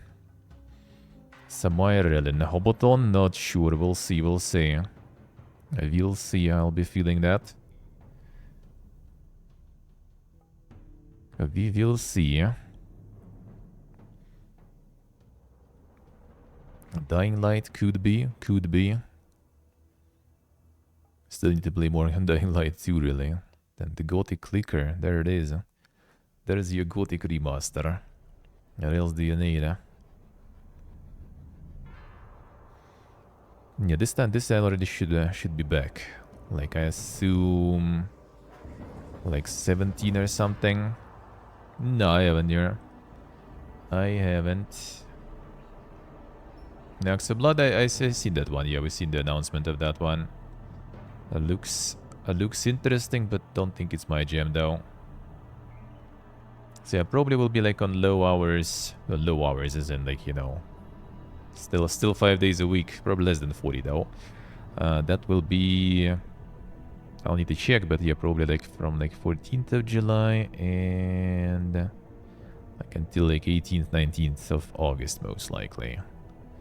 Most likely. But this I already will be back. But there's still like nothing super crazy to catch though. So good. Then when I'll be on low hours, I will be doing probably some backlogging. There's always like some indie stuff happening though. All the time. Yeah, Jimon, I know. Like, well, I mean, the AAA stuff released in time. It's mostly just kind of indie stuff that's gonna be getting the dates pretty close. So we'll see. There might be some bangers coming out for sure. I mean, quarter 2 still Heroes and Might and Magic Golden Era, right? So we still kind of on Hopium, but again, they kind of went silent already for over a month. So they're either preparing already the final preparations for early access, or there's gonna be some delay or some stuff. I don't know. Because they were pretty consistent with posting stuff, and now it's kind of like quiet again. H-Talk, hello. How we doing, man? But there will be some stuff to play. There's always some stuff to play, man. My email constantly gets destroyed, so... There's always something, but I'm gonna be more picky with that, because I already, like, I'm tired just, like, trying to play everything, and just, and now just, like, not being able to play everything anyway, but just being kind of, like, stressed and annoyed that I don't have time for everything. So I'm gonna be more picky with that stuff now. And most likely. Yeah, do it, Steve, do it. Do it. And more stuff that I feel like playing. Because sometimes I still go for games that I don't really maybe feel like, but you know, since they contacted, I just kind of feel bad if I don't gonna provide the coverage, but yeah, gonna be less of those probably. Just too stressful, man. It's too much out there, yeah. Like, I mean, I already like trying to like stretch the hours as much as possible, right? It was like months basically with no day offs and everything, and with some long hours, some fucking hobotons, subotons and stuff, and then you still don't have enough time to keep up with everything. I haven't saved, but I can. I just thought maybe you already gave the key to someone else, but yeah, I can. I mean, it should. It's basically the one with Lost Ark is like the German account, so I think if it works for you, it should work there too. It should. It should. I'll check. And then you just like play so much, you know, the new stuff that you just kind of like fucking the poor KCD is already taking like months basically. You know, the first time I played was like around Christmas, right?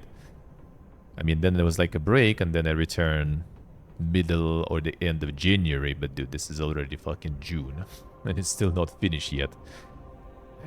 It's just like too much stuff, constantly too much stuff. Playing all the new things, all the demos and all the other things, and then you don't have time to do some actual playthroughs. Still need to find the balance, because some people like to see all the new stuff, some people like to see playthroughs. It's hard, but I guess need to balance it out somewhat. I managed to do both somehow. But as long as it's stuff that I kinda feel like doing, feel like playing.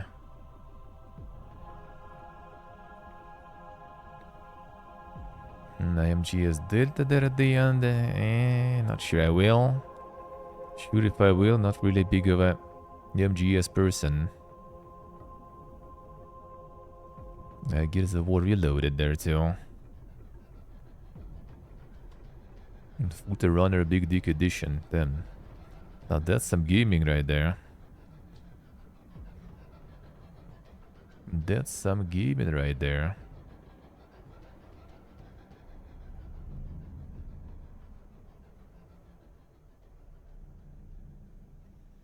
I'll Sultan, take notes, yeah. The game to include in the schedule, yeah. The scheduling is always a pain. But we'll manage, yeah. Yeah, around this time, like, let's check until, like, middle of September. Obviously, like, that far is already not that precise. It is us, alright, that is something to play. Oh, Demon X Machina, not sure if I will. Holy, 70 euro for that. Insane, dude. It's like 50 hell is out. That's the global prices in euro here, by the way.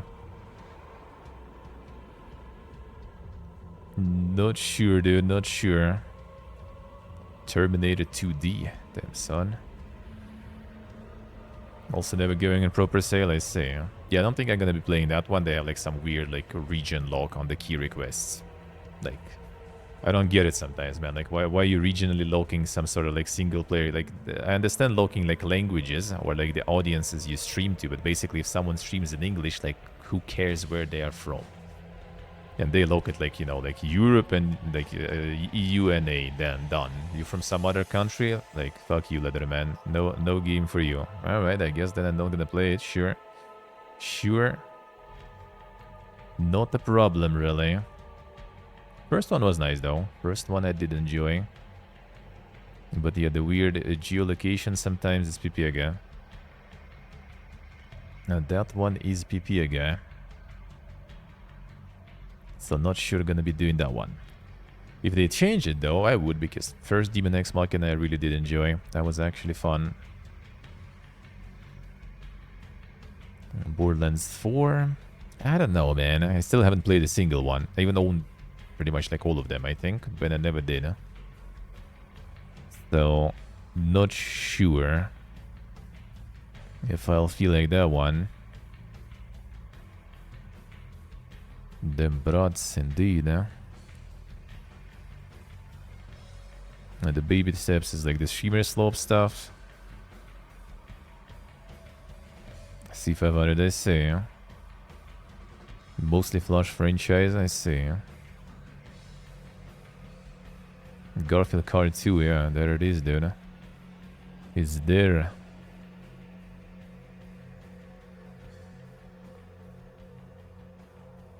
This week of September seems like completely dead. So like around that time, I'm probably just gonna do a bunch of IRLs. So I return here to Armenia and go like 20th or something of August probably. And until also like 20th of September, just go like a lot of IRL and a lot of things to see here. A lot of things to return to Georgia to see there still and stream there. So that's probably going to be the plan, we'll see. Because like second half of September already might get a little cold at times. Then it's just like more shit to carry with you, you know. So nah, rather try to still hit some warm times to IRL. That's the plan for now, at least we'll see. We'll see.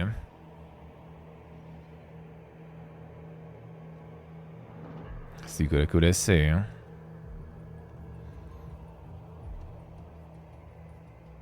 And that was the funny part. The next fest in autumn, again falling on the time when we move in, basically. Like, the fuck is this, dude? Why is it always like that? And why is it always like that? Hilton? No, not yet. Not yet. Like, literally just, like, checking today, you know, like... Oh, when was the next fest in October? Like, the next Steam Next Fest. It was until 19th of October, so, like, 12th, I guess? Yeah, 13th, 19th, pretty much. Or, like, 13th, 20th of October, right? For Next Fest. And I'm like, wait a second, dude. Isn't that exactly where the Gamescom Asia is happening? And I'm checking, yep, Gamescom Asia 16th to 19th of October. Like, bro, why is it always every time, like the timings of everything should overlap like that, man?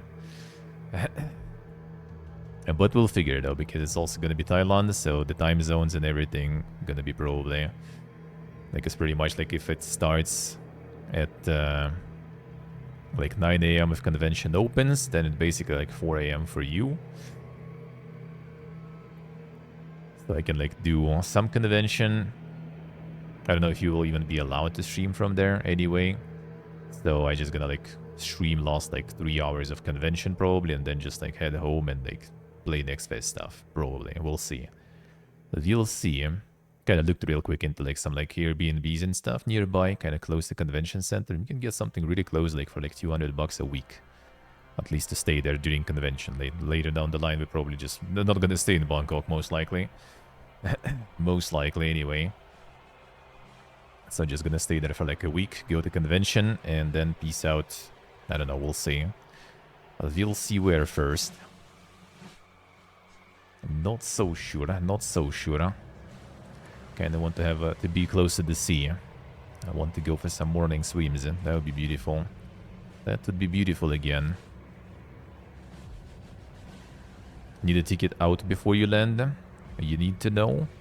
No, I mean like where I will be there in Thailand. Not sure exactly. But yeah, I think you need to show, like, I don't remember actually. If it's just a stamp, then it's not necessarily like a ticket or something they're gonna check. If you get the tourist visa, then yeah, you need already to provide the paid or whatever, like reservation basically properly. But we'll see if we go with the tourist visa. Like, I don't know about like my friend, what his plans will be. I kind of somehow have a feeling that all his bureaucracy again gonna like stretch out for way too long. And I might just end up like going myself in October or something, we'll see. And he will join like later or something. Maybe. Not sure, not sure. So maybe I'll go solo even. Then I just probably go with the stamp, whatever. Like, I do need to like go with some stuff, but yeah, I'm not sure. I will read into it, because like I think a lot of people who go to that region, they don't get any tickets, like, because why? You can just like travel on land. And I don't know how you confirm that. I mean, technically, I guess you can book some stuff. Like some trip, basically, some bus or something. If you can, that's actually good. I'm just gonna get like some bus or something and whatever. And just probably go to like Laos or something next. And go to Angkor Wat. All that stuff. And then we'll see. And then we'll see. Or maybe after that already go into like Vietnam or something from there. See, like still things to plan. Still things to plan. Still things to plan. Still things to plan. But yeah, basically like next is gonna be the same days there. But yeah, just gonna get something probably next to a convention center. And I saw some that have like table and stuff, so should be possible to just like stream right after that. We'll see. We'll see.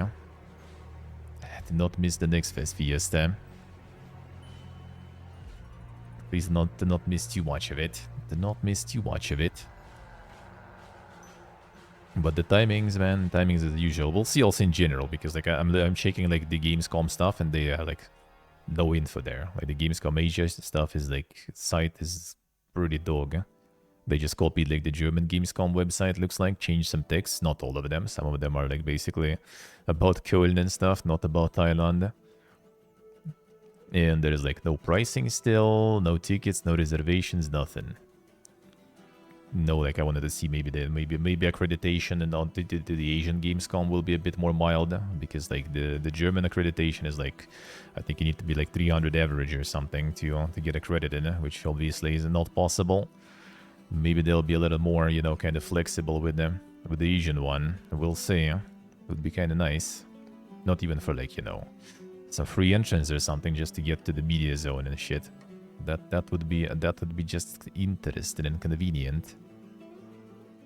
Even though I'm not sure how crowded it is there. I kinda would assume it is gonna be quite crowded though, because especially since they merged Gamescom with some like local Thailand gaming show convention, that means there's probably gonna be a shitload of people. So going in regular days, like, forget about gaming basically. Pretty much can just like walk around, I guess, look at everything, and that's it. Forget about anything else. And yeah, again, like, need to read like some regulations on like streaming and everything. Like, will you be able Because like in some conventions nowadays, you can bring anything with you, really. Like no backpacks, nothing. Which, I mean, technically, I can use my magical vest and stuff. Just get all the setup in the vest. That ain't backpack, bro. That ain't backpack. You can check everything. Going in. Alright. Let's get some of them news. And there's not that much because, I mean, the whole week basically was the showcases, which we watched together, and which we will watch today also later. So, wasn't that much going on, but we'll still go through it. One moment though, be right back.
Here we go.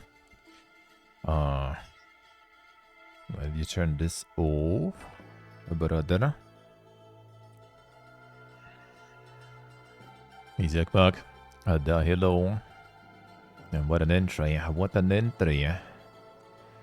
And why did you say no and turn the lights off, though? It works even. It just was off for some reason. Then sun. And there's some secret redeem that just turns the lights off, I guess. Alright. Baby. Hey, Pelonchas, hello. How we doing?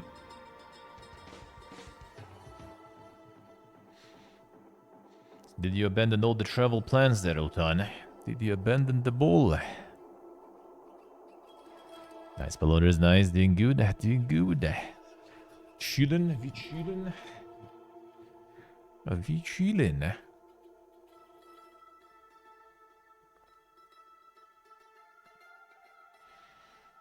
Vi be chillin' there. See what I see. I see. Feels bad, man. Feels bad. The game dev life, dude. The game dev life. A classic. The classico. Want some free a free spot the media or something? My friend like with some insane PPG plans of like renting something in like bumfuck nowhere, just to have his like registration and stuff there constantly. So he's planning to just basically rent something empty in the middle of nowhere sorta, and just to have registration ready, so it doesn't disappear. It was even looks like thinking about like getting some like a little house there or something. If there would be like reasonable prices for those, I probably would. Still don't say. The low motivation. Yeah, see, I mean, happens. Come on, load in. Takes a while sometimes. There we go. Here we go. There Geek, hello. I mean, we've seen the Garfield card too. Have we seen the date? Have we seen the date?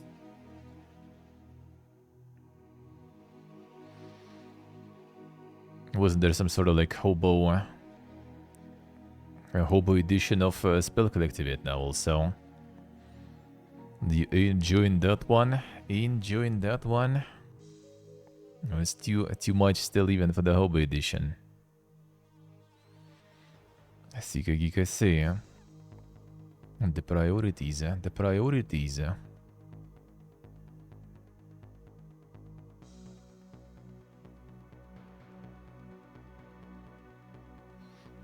Time to start pumping insanely successful bangers there. Get the money for Spell Collectivate and everything.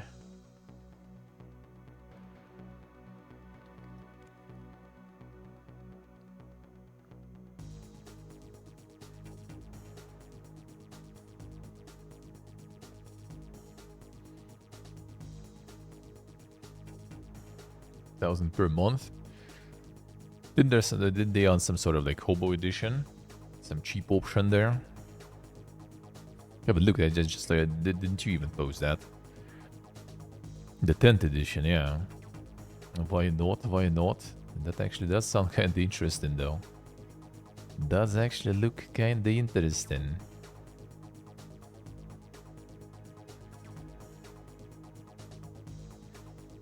Why not? Why not? That would do.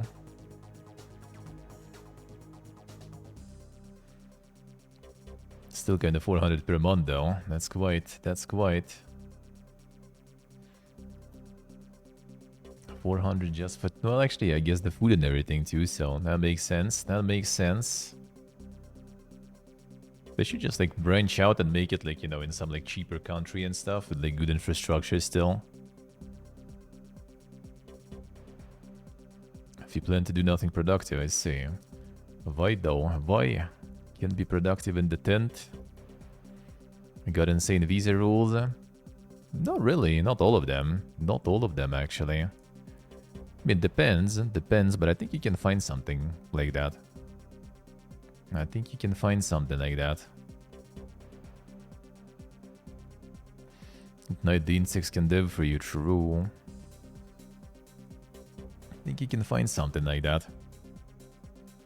Again, even like stuff like Armenia, Georgia, for Georgia especially. I'm not exactly sure about all the countries, but I think we can go there for like a really long period with no visas. In Armenia, you can go for like 6 months, no problems. I think from any European country, 100%. 6 months, no problems, for example. And then just like the visa around here is no problem, for example. They don't care really. If you really want to stay longer. Like technically, I think could be doable. To get some sort of like different place for that. Because like, yeah, running the... like... how do you say? Like running such joint from the country like Sweden. Like, dude. Yeah, that does sound like... financially not the most optimal idea, I guess, let's put it that way. From living to food to everything. It's terrible and they know it, I see. Yeah, it does sound a little too dank. And the audience is broke, alright. Well, I mean, yeah, I don't think that some successful, insane AAA corporate devs are going there. Maybe only when they decide to kind of quit the corporate and become indie, I guess, maybe. That's probably the richest people that go there in general. Everyone else probably is broke.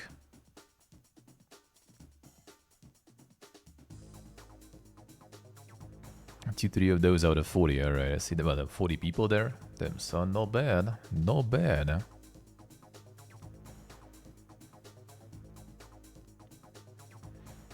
The most fun I've had away would be also kind of try to, like, probe a little some government, some European government even. And Europe, like, looking at all the announcements and stuff we've seen in the past days, like, European government pumps a shitload of money. All, like, not all the, like, a lot of countries in Europe and European government in general pumps a lot of money into, like, development and stuff of games. Like, every, like, fucking second or something game has, like, this, like, the label there of, like, supported by, like, German government or something else. Like, go through that, like, some, like, decrepit, half abandoned, some, like, sanatorium or something, or fucking mental asylum. That would be fitting also, right? Just give it for, like, $1 rent with some repairs and everything on the organization. Done. Perfect. Perfect.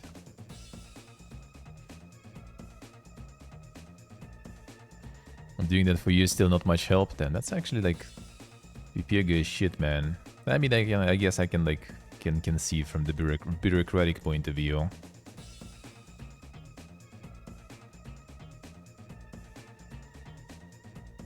Oh, they're trying all there, I see, alright. Interesting. Hence, maybe in some smaller countries that would be also kinda potentially more doable to do something like that. Some of them just kinda, I mean, even like taking, well, actually like taking something like Emirates, they're not really like financially supporting it too much, but they do provide actually visas and everything for that stuff at least. And I assume like somewhere in Emirates, for example, like getting some sort of like space that is not in some major cities wouldn't be also too expensive, I guess. And traveling there is way easier. But that's also something, again, you need to go through like some sort of bureaucratic shit, and that I guess is kind of annoying unless you have some connections to kickstart the thing. Is so weird because such a good initiative in my opinion. Such a good initiative and no one wants to try to support it. Hotel management is a full-time job. It is, yeah. Managing all that stuff is a full-time job. For sure. I mean, 40 people also. That's a big fucking hotel, man. That's a big fucking hotel if you think about it. Crazy stuff, crazy stuff.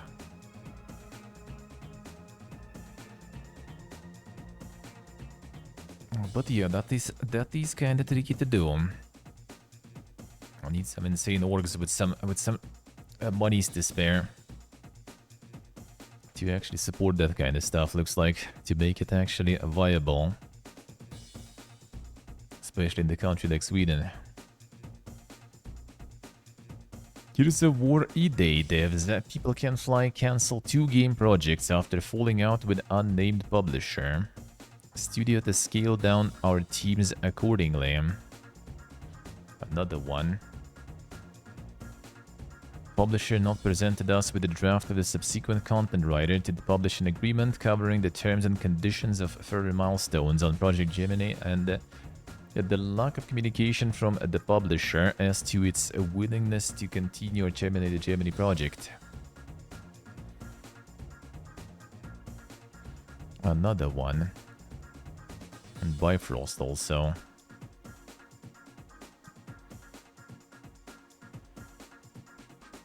Scale down to 0.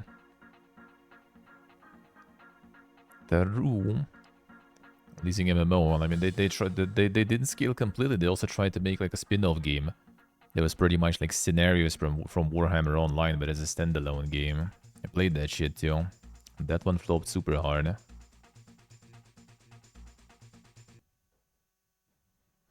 That one flopped super hard.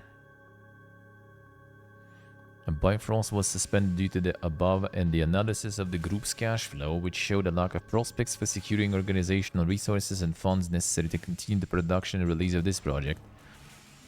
As a result, we have to significantly regroup as a studio and scale down our teams, which hurts the most. Yeah, they already like kicked a whole bunch of people. December, 120 people. In January, 30 people. And now it's gonna be even more.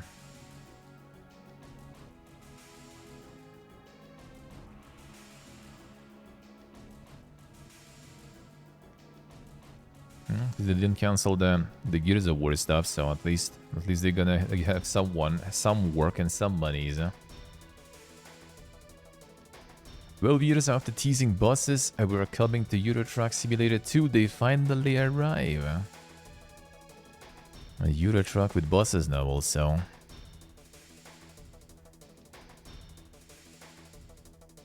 Across borders, hold the freight and explore countless cities across Europe. And just like any great journey, the road is always full of surprises. Something different is pulling into view. A new way to experience the world of Euro Truck Simulator 2. See you at the next stop. Time for the super bosses there.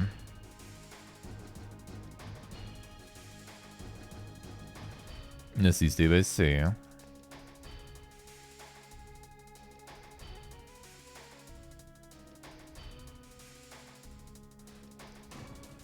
We'll see. The American Truck Simulator plans to introduce drivable pickup trucks and other smaller cars. No public transportation there. Why, Huxer? Why specific? Why so specific? Fallout London's DLC is still coming soon, but you can now immersively drink its irradiated tea in VR. Damn son, another one. You got the VR now?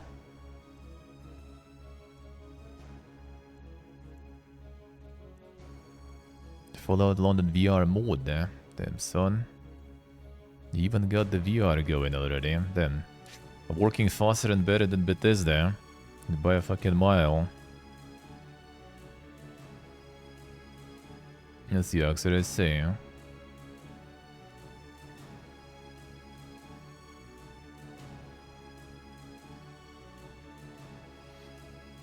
Let's see, Steve, I see. Well, at least they're increasing the quality overall. That's good. That is good.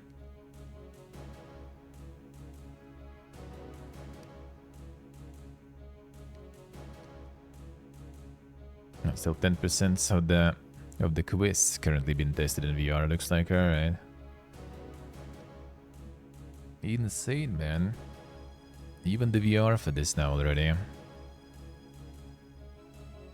Baldur's Gate IP overlords, the Wizards of the Coast, that reveal a new Dungeons & Dragons single-player action adventure. From Star Wars Jedi Director's new studio. A Giant Skull. Founded by Stig Asmussen, director of stuff like Star Wars Jedi Fallen Order, God of War 3 back in March 2024. And said way back then that it'd be aiming to make gameplay-driven, story-immersed action-adventure games. The business, well, they didn't show any trailers or something though.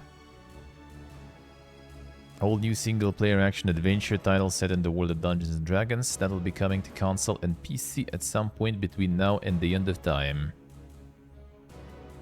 Craft a rich new Dungeons & Dragons universe filled with immersive storytelling, heroic combat, and exhilarating traversal and that players will fully embrace. No concrete details.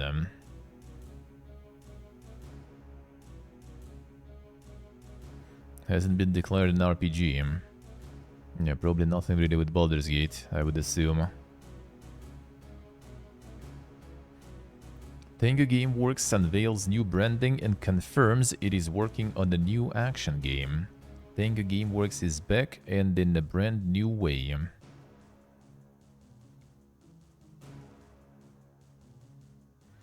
Sure.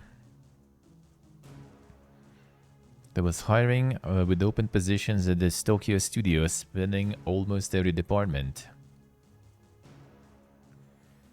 True stock, true.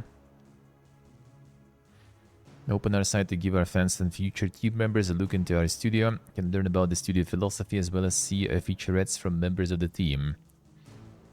Focus on what it feels like to make a game. Vision is centered on a studio that acts like a creative workshop, making games and experiences that emphasize a handmade feel we put into our work. So they already started working on new game.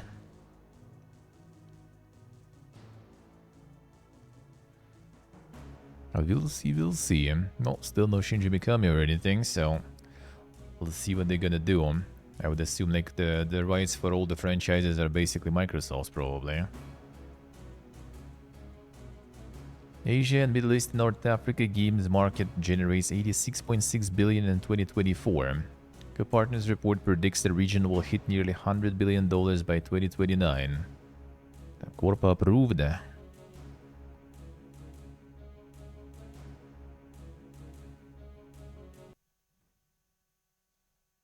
A regional market share.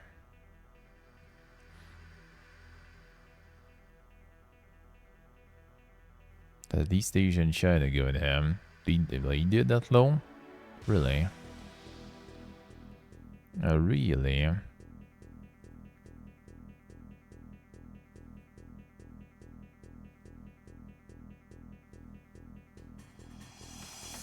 Did like that much? Like 30% of the regional players, but only 1.2% regional income though. Revenue.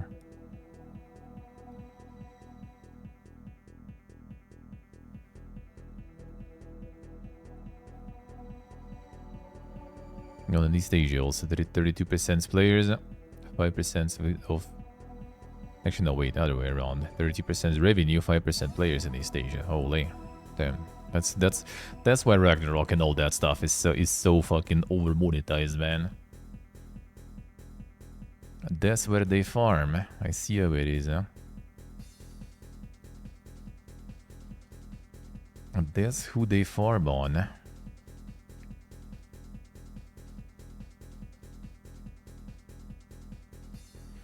Thailand is the largest and fastest growing market in Southeast Asia. I mean, that's why I guess the Gamescom is going there now. It was supposed to release. I mean, there was a bunch that released actually. Like Ragnarok 3, I think there was still nothing new when last I checked was kind of a few weeks ago though. But there was some other ones though that actually did release though. There was already one actually a couple of weeks ago I think that released. They also, I think, kind of like restarted or like opened the new South American, I think, official server for original Ragnarok Online. And I think that one also ended up being kind of big at the launch. I haven't looked into it too much later. But it was supposed to be like kind of like minimal microtransactions. And they somehow fucked things up real hard though. I think they still managed though. Remove both from Steam completely, I see.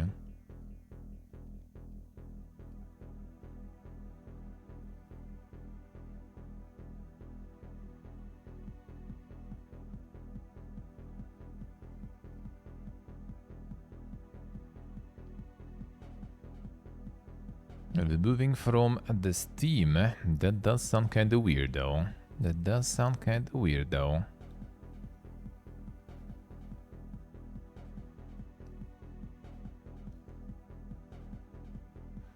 Elden Ring Night Rain passes 3.5 billion players. That we already see on Steam. I'm still not sure like why they report players and not copies sold.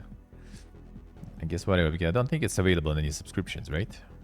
It is not free anywhere, so technically it's 3.5 million copies then sold. Not just the players.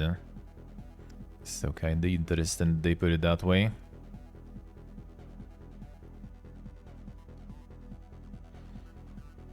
A major US retailers cancelled Nintendo Switch 2 pre-orders. Target blames a system error. The family share? I mean, could be, I guess. Could be that, maybe. Could be that, maybe. The begins and view returns missing. Alright, I see. Changed their mind about publishing those there, I guess.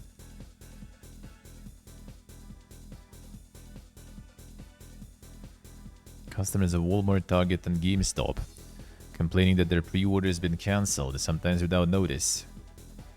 They've been told retailers were out of stock, while others have been told there was a problem with processing payments, which they refute. A Walmart customer service representative reportedly told one customer, "Regret to inform me that the order has been cancelled due to a large number of orders. I've identified a small group of customers whose orders were unfortunately affected by a system error. We recognize how exciting this new product launch is and are working to ensure these customers are taken care of." True sock true.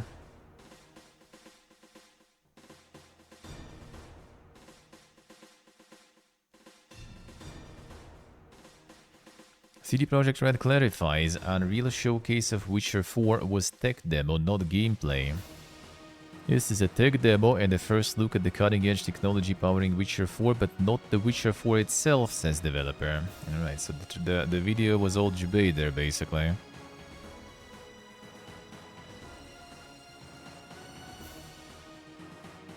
Building in close collaboration with Epic Games to push open-world design further than ever before. And the core systems and features we're developing using Unreal Engine 5. I'm really proud of this early milestone, excited to give you a sneak peek at some of the cool tech like Unreal Animated Framework, Day-Night Foliage, Smart Objects, ML Deformer, and Fast Geostreaming that are helping shape the future of The Witcher. Technological showcase set in the world of Witcher 4, which ran on the base PlayStation 5. So it wasn't PS5 though, alright. A partnership with Epic Games to push open world game technology forward. Showed us a look at the work we've been doing using Unreal Engine running at 60 FPS on PS5 is a significant milestone. So they did manage to run it actually on PlayStation there. Happy employed.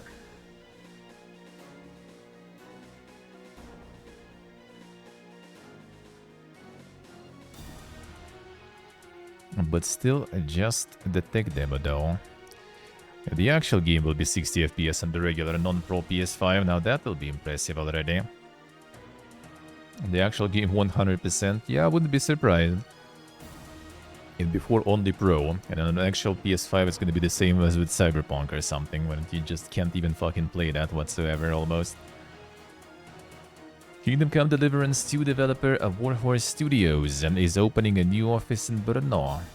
A Prague-based studio behind the successful historical RPG series is expanding. Yes, so could be, could be.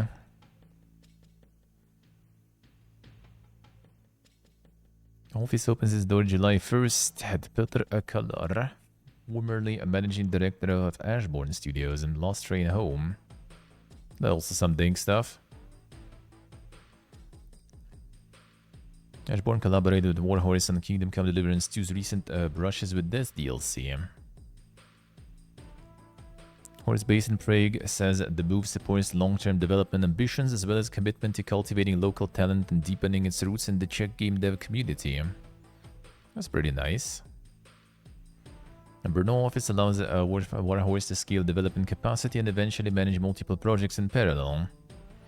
Not just about faster production, about enabling a larger and more complex games while maintaining quality, but these are all future melodies, and for now the new team will contribute to both ongoing support for Kingdom Come Deliverance 2 and its DLCs. Not bad, not bad. And the expansion will look in practice. And that might happen in the future. No, it's DLCs. It's DLCs. They're gonna work on the ongoing support and DLCs. And that's it. That's it. But yeah, kinda, you know, like a little smaller city. So gonna get a bit cheaper, you know, the running cost for the studio and stuff. Why not? Why not?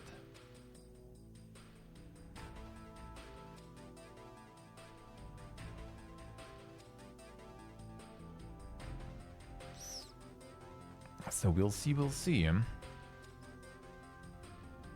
We're proud of what our team at Ashbourne has achieved and excited to bring that spirit into Waterhorse Studios. We're working closely together, really looking forward to officially joining the team and helping shape this exciting new chapter from Brno. So I wonder if they're moving like the whole team then from Ashbourne or not. Or they just like hearing one guy from there. And that sounds kind of PP guy, but I mean, you never know. Could be just basically they already had that studio there, base there, and worked together, and now they were like, you know, how about you guys become us then? And that's it. So it's not even exactly opening anything new, just, you know, kinda rebranding the studio they collabed with on another DLC. You say 64% of Americans play games for more than an hour a week. A report also found that 83% of US households played at least one video game device in the past year. Then more than an hour. Insane. The average American player is 26 years old and been playing games for 18 years. 47% of those surveyed identified as female, while 52% identified as male. 83% of households reported having played at least one video game device in the past year, with the mobile being the most played platform at 72%. Ah, damn, I see how it is. PC came in second at 54%, console saw an increase of 6% compared to 2023 at 42%. Looking at game purchases, 57% of players said they downloaded a free game within the last 12 months, while 40% purchased a game and 33% bought a subscription service. That's a lot of subscriptions enjoyers, dude. Price and gameplay quality are top factors when considering a new game. 31% of respondents said accessibility was also very important when choosing a game, when 36% of adults with disabilities generally agreeing that games were somewhat accessible. Over half of those surveyed said they purchased in-game content, with in-game currency being the most popular at 34%, followed by character skin or customization items and expansion packs tied at 26%. So player behavior, 68% of those surveyed said they play games to pass the time or relax, 62% play games for fun, imagine. 35% use games for mental stimulation. Yes, they noted that mental stimulation is a primary benefit pursued by older adults, while younger adults focus more on bringing joy, creating accessible experiences, building new relationships, and stress relief. Parents were more likely to play video games when compared to total adults, with 82% saying they played video games with their children. 62% of parents used the parental controls to set limits on in-game spending, and 90% utilized the feature based on the game's age rating. The game's powerful cultural force have a universal appeal across every demographic due to their widespread appeal as a fun and beneficial way to spend time. A lot of people play games for, well, I mean, you know, mental stimulation, why not? Sounds about right too. Gotta get this first stimulated up there, then it moves down there, you know. Jagex sheds unspecified number of non-game dev and non-player facing roles as it shuts down Project Zanaris. Jagex says job cuts are unrelated to Project Zanaris. The RuneScape enjoyer is suffering. Company said it's unwilling to confirm how many colleagues had been affected at this time out of respect for those impacted and to allow the process to be handled privately and fairly. New structure is expected to be in place by the end of the month.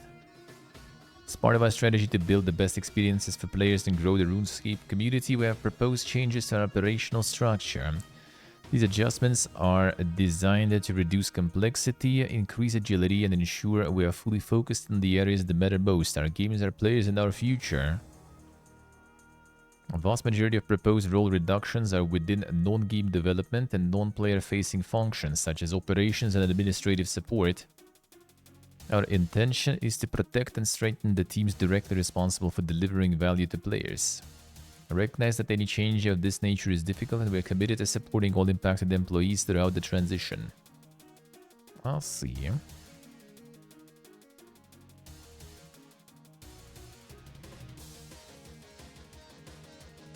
seniors execs leave Build the Rocket Boy days ahead of Mind's Eye's release. Neither have given reasons for their departures. Sure seems reassuring.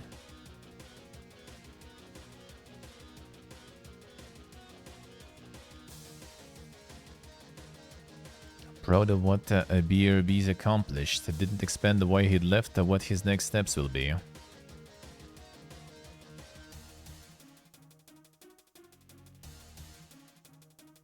The CFO and the Chief Legal Officer also, alright. The CLO, another one.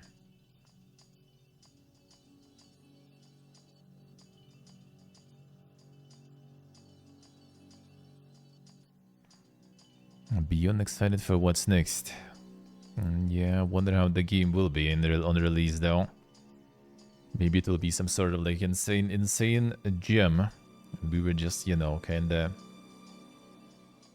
trying to, to shit on it before it is even out. Not really shitting on it. But still, everyone expects the epic fail and it's gonna be some insane hidden gem there. You never know, but we're about to find out, I guess. Just a few days left. Resident Evil 9, Stranger Than Heaven and more. The key reveals. Nice, what was that? We're not gonna be rewatching all this stuff because, we've seen the announcements anyway, so... End of Abyss.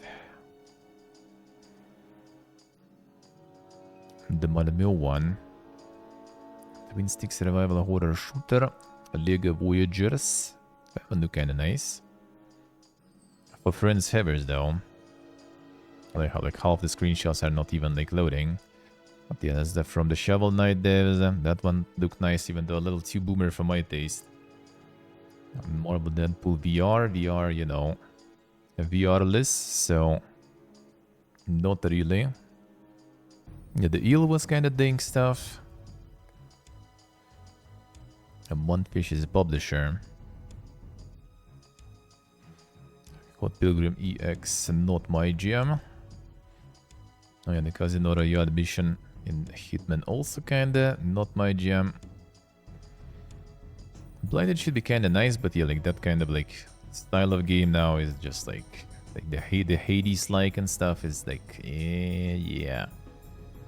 I burnt out on Hades back then so hard that I still haven't even played it after 1.0 release, not to mention the second game. And totally not playing any like similar other games. There's the new not Yakuza. Usually not my kind of games, but I mean, seemed good. Resident Evil. And there totally was more stuff there, but I mean, I guess.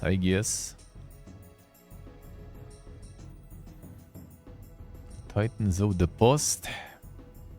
The deep party-based RPG. See, like the dungeon crawler where the time moves where you move it only, instead of like actual turn-based. This one will be featured in the next fest, I see. We can check.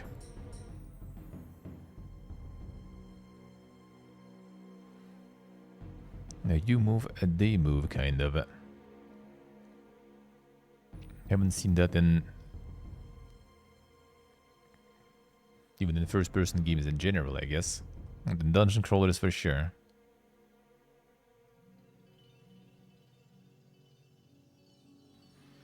I use AI art and the infamous Polygon Fantasy asset packs. Ah, I see. And the Dink stuff, I see.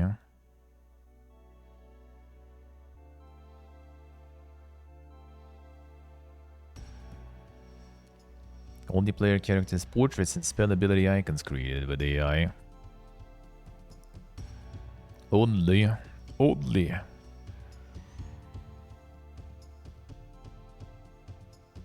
Demo is already live and then they updated it. We'll see, maybe.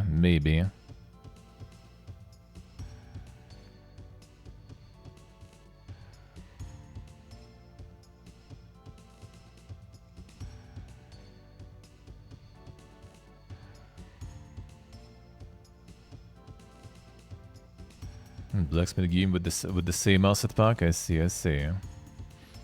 See? Doable. Doable. It's time, Ultan. Get the asset pack and show them. And show them. You already pumped the screenshots. You need to start like posting them like on Twitter and Blue Sky, you know. Easy life, man. Time to farm. Time to farm. This is the USA. That's the fun part about them, I guess. Like the polygon stuff, right? They look so, well, the low poly, right? So demaked that that you kinda, you just don't notice even. There's like the asset packs really. Like don't pay attention to it too much. Like when you see something repeating that is like very kind of like detailed and stuff, you kind of pay more attention because more memorable, I guess. And this is just kind of like, well, yeah, some low poly shit, all right.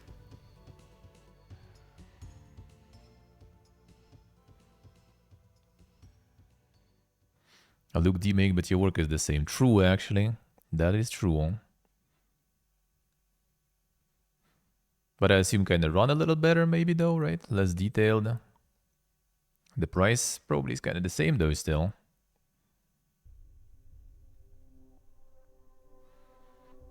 See, so okay, see. The morning copium already continues. In theory, they should run better. Let's see. The Cinti pack that was given away by Unity, alright. In reality, you do spaghetti boxing, alright. Well, you have that detailed stuff, but I tell you, like your screenshots, you just need to start to do like the TikTok reels there and stuff, you know, in your demo right now. By the time you release, you're already gonna have like, you know, like millions of views there and stuff. I get Kickstarter and shit, you know. Like kickstarting my trip to Thailand, basically, you know, that kind of shit. Easy life, you can do it, you can do it. This time. 3 years from now is a big question. How so? Why? Why? Some rights, Fiesta?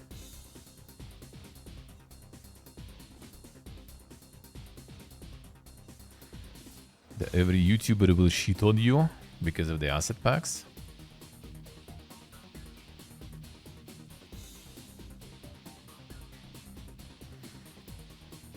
Because of just the asset packs? Nah, I don't think so. Don't think so.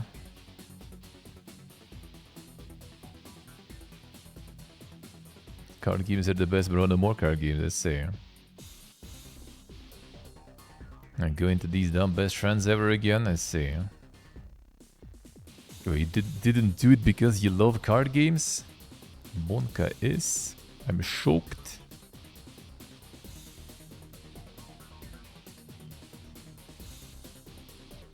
Let's see, Steve, let's see.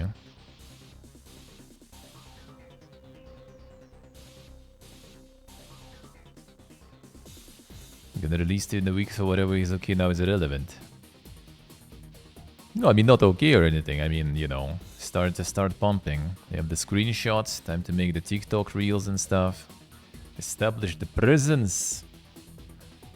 You already got the looks there going. It is time. It is time for the looks Moxin, man.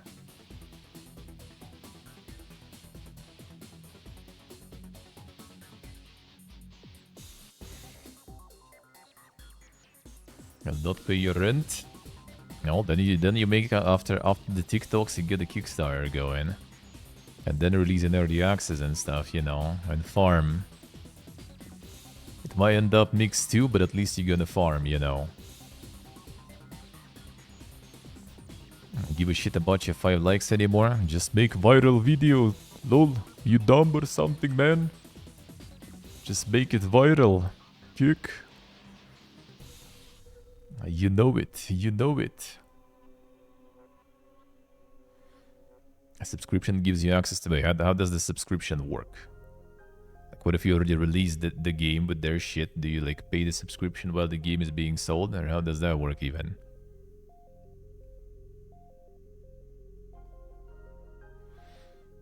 Deborah Agent got him. MKHPLO.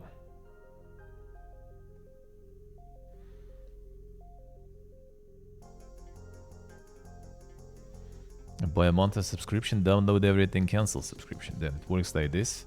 That sounds way too easy. That sounds way too easy then. That sounds way too easy.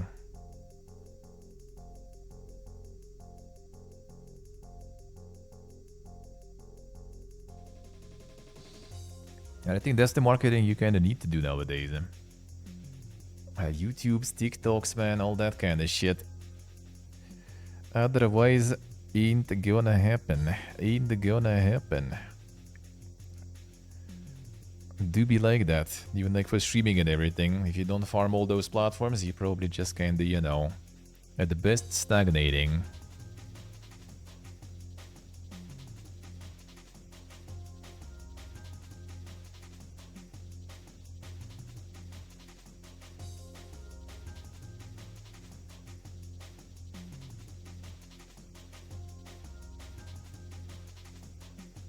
How does that work, Ultan? So they were giving assets to Patreon subs over 2 years and they just like sold the whole pack for $2.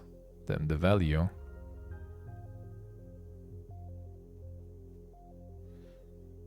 Let's see what I say. The insane value. Well, for $2, that does sound like good value indeed, huh?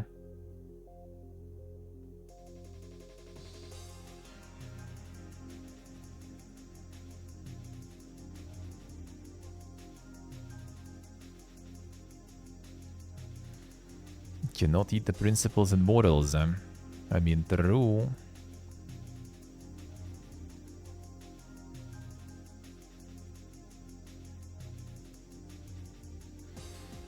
That's true.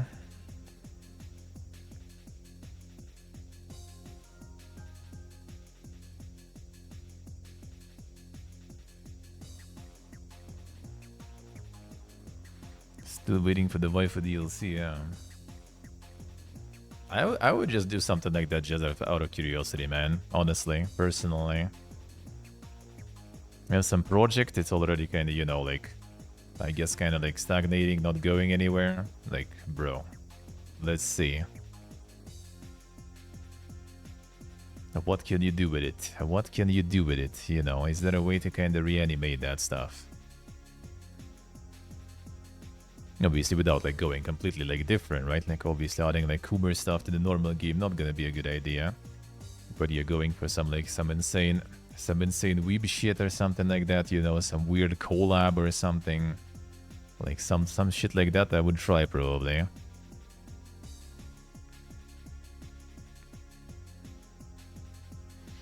Yeah, getting some werewolf characters or some shit, you know, that kind of stuff, yeah. I would just like do it and just like try to like see the results. Again, the same as with websites. You have like a website that is already kind of like dying, not getting any traffic and everything. Alright, let's see if we do this. How about we get like this URL structure now? How about we add these keywords in now? And then you just kind of like see what's happening. It's cool. When you have time, obviously. The time is also the issue. Obviously, all those experiments are taking time and they're not, you know, potentially feeding you. But if you have time, or can find some time, it might be interesting. See, Steve, I see. 1,000 drawings, release the experiment, make $5, yeah. That's where you reuse them later, you know. I made the VIP DLC, alright, fine, didn't work. We keep them. And then we use them some other time. Invaluable knowledge and experience, yeah.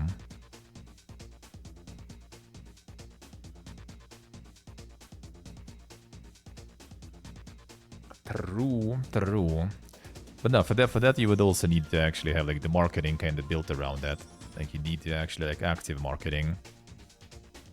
If you just kind of added like the weeb shit and just went to like send some emails to streamers that you added weeb shit, I don't think that would work though. I feel that kind of changes, that kind of things work better when you actually used all this like TikTok and a bunch of other shit.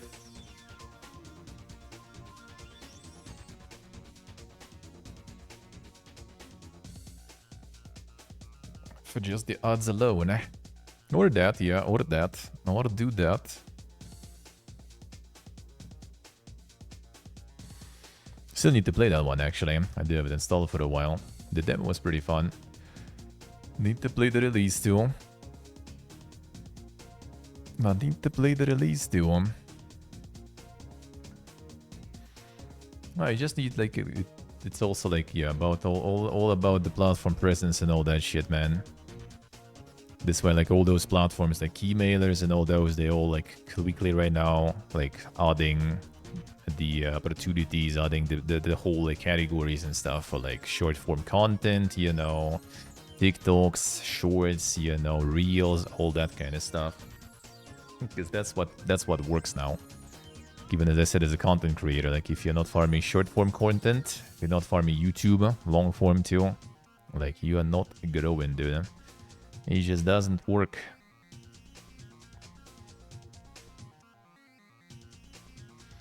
I see, Steve, I see. You need to go full, you know, platform maxing nowadays. In any creative industry, basically. You can't anymore just like do something and be like, oh yeah, I'm doing something. I'm doing it kind of good. There should be some sort of return from it. Nope. Sadly, does not work anymore. Especially when all platforms becoming big as shit. Like Twitter and stuff, like oof. Oof.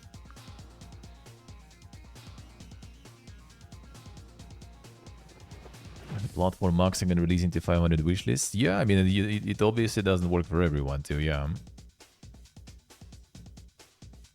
It doesn't work for everything and for everyone. I guess you need like specific approach with that too. And try to like to get that viral stuff or like to write the algorithm somehow. It's oversaturated the market. Yeah, that too, and that too.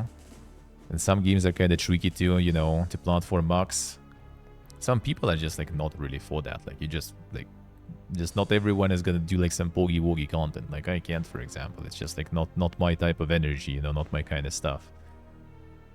So you can't, you know, just like go and like make a shitload of like some fucking clips or some stuff and just go like full short form content with those clips, right? Because like, yeah, not exactly that clippable, let's put it that way.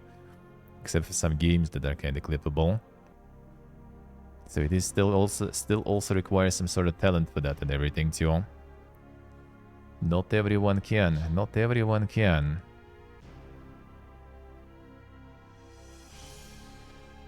And some people can just farm. Even with kinda lethal games. And sometimes they release the games and the games are fucking lethal. But they farm so hard on TikTok that they still sold a shitload and got like 50 or 60k bucks Kickstarter on top of that, right? Seen that before. Probably Gastabania, probably. But that's the thing, you still need to get new people that watch you because of that, right? And you're getting new people, you're getting that exclusively through other platforms. Because on Twitch you're not gonna get shit. On Twitch you're getting stuff only when you're already big, eh? Or when you get some sort of collaborations, right? And like, that's the thing, the collaborations of not boogie woogie people not really happening anyway.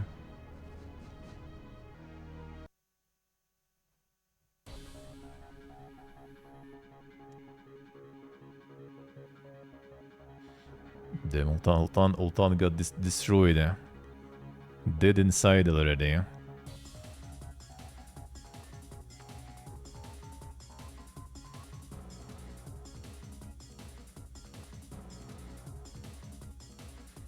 I went full dead inside about there.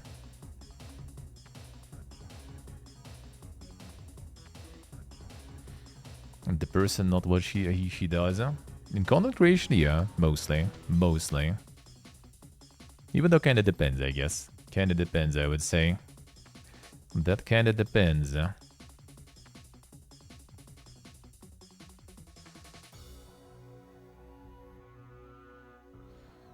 person in chat more doomer than you. I mean, I know the field though. I've been there also at some point also.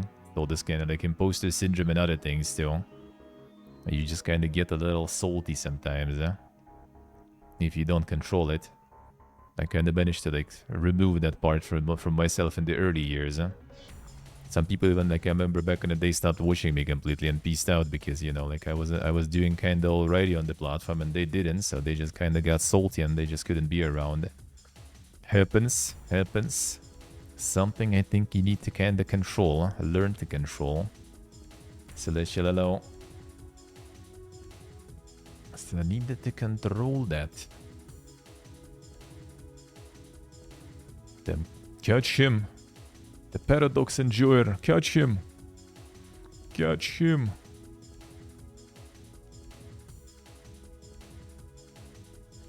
Si estou a ser.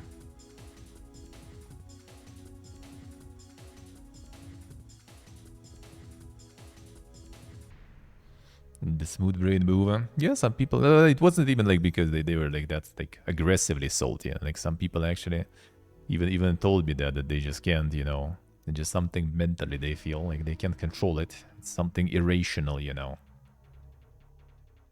Shoot is a short game. Yeah, it is. It is. Depending how much you want to explore there, how many endings you want to do. That's all good, Stoke. It's all good. I'm beaming and beaming.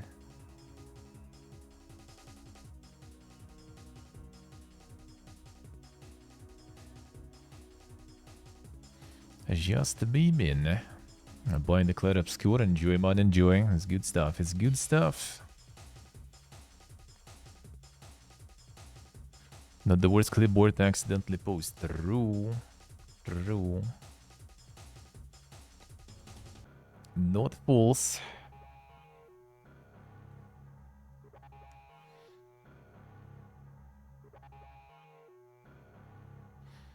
And always salty, I see, I see. See how it is, eh? Now I managed to remove the salty completely a while ago. The only thing I have now is like kind of just like being mad at myself and not doing more, and then realizing that when I will be doing more, dude. When will I have time for more? Then, if only I had it, then maybe. Then it becomes all about the priorities and where you're gonna use that limited amount of time. And I would rather use it here, on Twitch, on stream. Just do what I like doing, not some fucking TikTok maxing or some other shit. But that's how things work nowadays. So somehow I need to try to do at least something like that. And the off-platform stuff.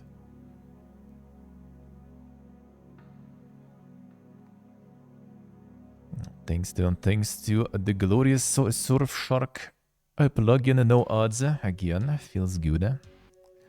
Feels good. Exactly. Steve knows. There it is. The quality Surfshark stuff. Feels good, man.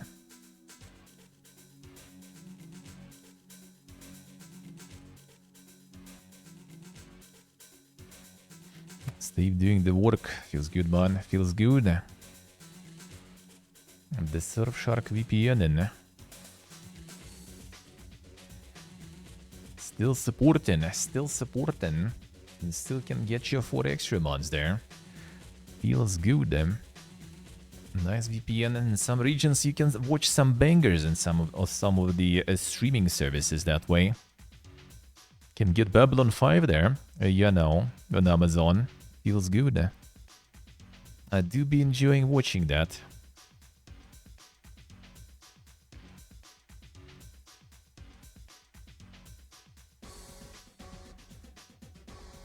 So let's see. That doesn't sound bad though. That doesn't sound bad though.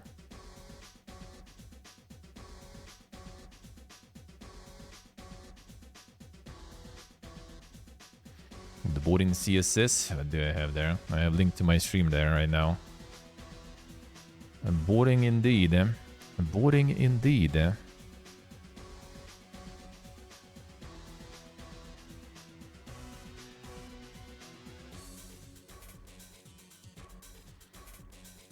Silton, I see.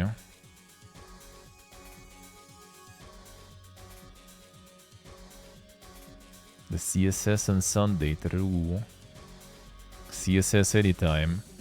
Anytime.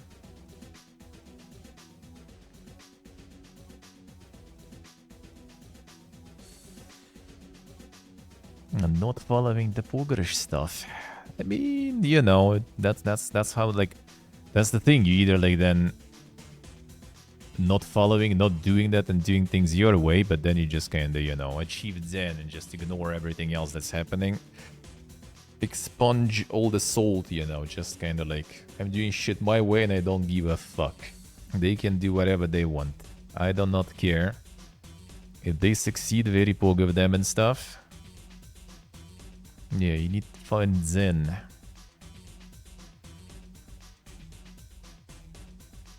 And then there is no point complaining that you're not getting anywhere because you just not do things that need to do to get somewhere. So for me, it's mostly about, like, you know, anything happening is exactly and only my fault. That's it. But I should do more. And to should do more, you need more time. For that, you need to cut time from the things you like doing. And that's not something you like. But still, some rebalancing might be in order. We'll see. I just stop everything.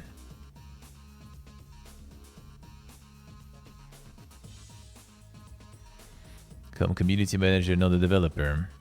True. Like, yeah, I do agree. I do agree, absolutely. That's what I also kind of like agree that it's like, you know, you should be doing, you know, content on your platform and leave everything else to like some editors and stuff like that. But there's always a nuance, man. There's always this little bot always there. And that bot is usually like, you know, those people, they don't want to work for free, man. Can you imagine? They don't want to edit your shit for free. They don't want to be a community manager for free. Feels bad, huh? Can you imagine? So then you end up just like not doing any of that because there is no one who will do it for you for free anyway. So yeah, if you pick the route of the solo suffering, making anything really, I guess, anywhere, then you need to be fucking community manager, you need to be a fucking editor, you need to be a fucking artist, you know. That's kind of when I was working with websites, yeah. Photoshop, GIMP, you know, CSS, HTML, PHP, JavaScript. Then you need to write also stuff and content for your website too, might as well. Get some editing also to edit the videos and everything too, right? You need to be like one, you know, a one-man wrecking crew there to do everything. That's sadly how it is.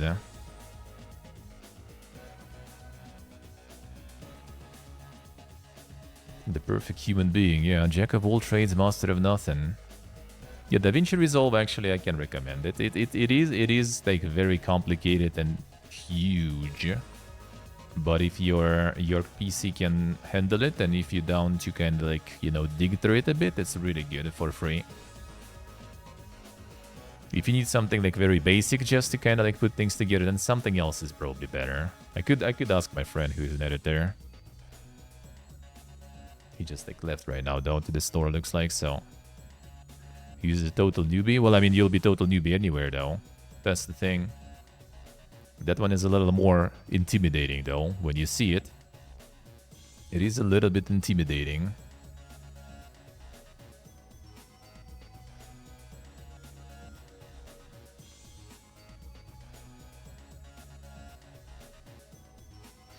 People paying for paid pogging and it doesn't work. I mean, yeah, true. I mean, that's also how it works. That's the usual stuff, right? You can try to do the pogging and fail, or you can try to do the pogging and succeed. But if you don't try pogging, you fail automatically because you just didn't do it. That's kind of how it is. That's just like the basic stuff. Something to realize, though. For me, was also a while ago. When the glorious times of, you know, bleed purple and sit on that Twitch and farm it, and things kind of go decent enough. And when those times passed, then comes the realization. So you either do some other stuff and branch out, and maybe you fail, maybe succeed, or you just don't, and then you just kind of, you know, well, I wouldn't say fail, I guess, but just stay where you are for years. That's just how it goes. See what I say. Oh man, you made 3 already. You made 3 already. But faster than 10 years for sure, though. That's for sure.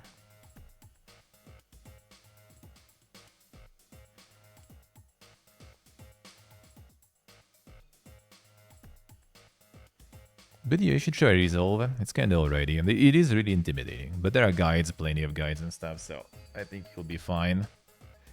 I think you'll be fine. Looks very complicated, though. That's for sure. And kinda is, because a lot of functionality there. But also, you know, a lot of functionality, it's good. For free.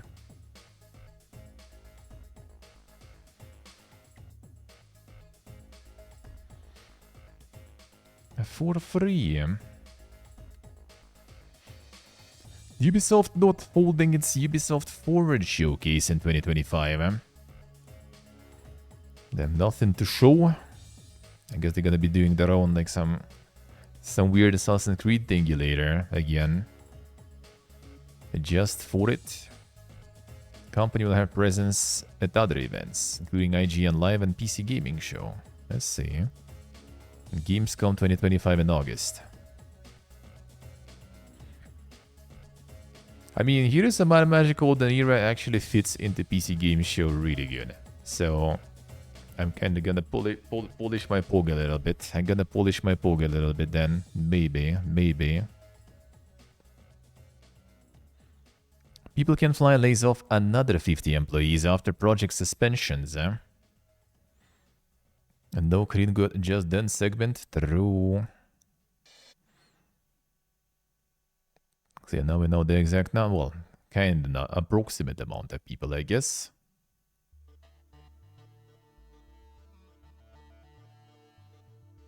People can fly out of the window. Yeah, looks like it. Looks like it. GameStop has been stapling holes through Switch 2 consoles. And there it is, man. Just for their Nintendo Switch 2 screens to be damaged by receipts stapled to the box. What a time to be alive, man. And some dang staplers there they have there. A voice that complains about damaged Nintendo Switch 2 screens. GameStop and stapled the receipt to the box which punctured the screen. Stapled the receipt to the box.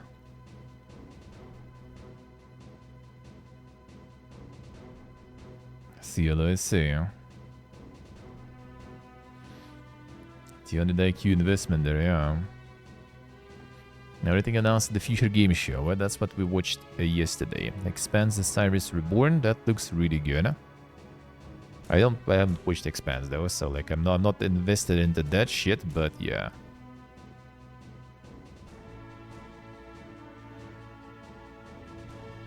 Damn Dorksel with the buffs there already. 10,500 copies. A 15 euro game to sustain yourself. Damn son, just 10,000 copies. Just.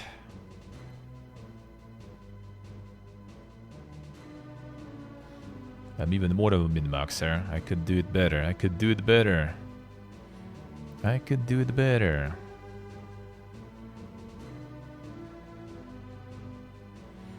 Could do it even better.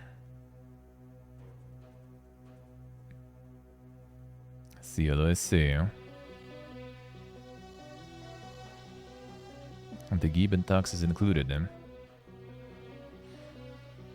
I mean, to be honest, yeah. Like, and the thing is, like, if you work in these kind of industries, you need to min-max budgets and stuff. Like, 100%. Dude, like, my friend withdrew, actually, in this month we're here. He already passed through his account, like, from, like, his work and stuff, from, like, Russian bank to here, to Armenia, already, like, 3,000 bucks, I think. Like, I don't know where it went, man. I have no idea. Like, I arrived here, I exchanged like $400, and like that's it, basically. Well, okay, he also like I spent money in Georgia. We spent like 300, I think, lari. That's quite a lot actually, which is $100. Yeah, $100 basically we spent in Georgia. A lot, by the way. Also for me, that's kind of a lot, I guess. Was it a bit more? No, it was a bit more, I think. Maybe 200 bucks we spent, yeah. With the hotel and stuff, and like the going to the sulfur bath was kind of expensive. So basically, and half of it he paid to me here already in local currency. So like 500 bucks, pretty much. My budget's right now. In a whole month with rent. And I already also even like borrowed our friend here also a little bit of money he asked. Like, depends how you spend, dude. I even kind of like want to like sometimes to tell him like let's completely like split the budgets, you know, because now we like try to like groceries and stuff to split in halves usually, except the stuff he buys for himself. But like some things sometimes I think, you know, maybe I should just kind of like buy shit myself and save even more.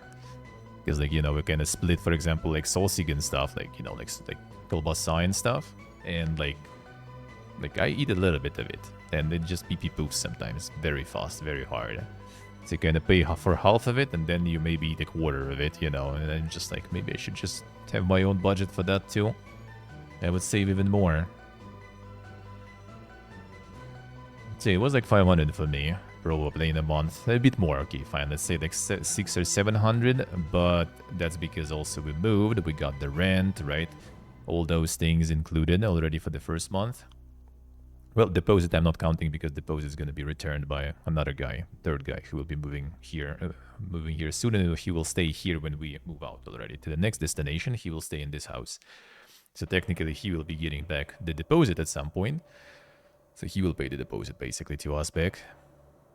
But yeah, it's just like after the first moving, you need to buy, you know, like the laundry detergent, you know, like all the dishwashing liquid, all those like things, a bunch of things you buy that you don't really buy that often. So like there was like extra expenses, obviously.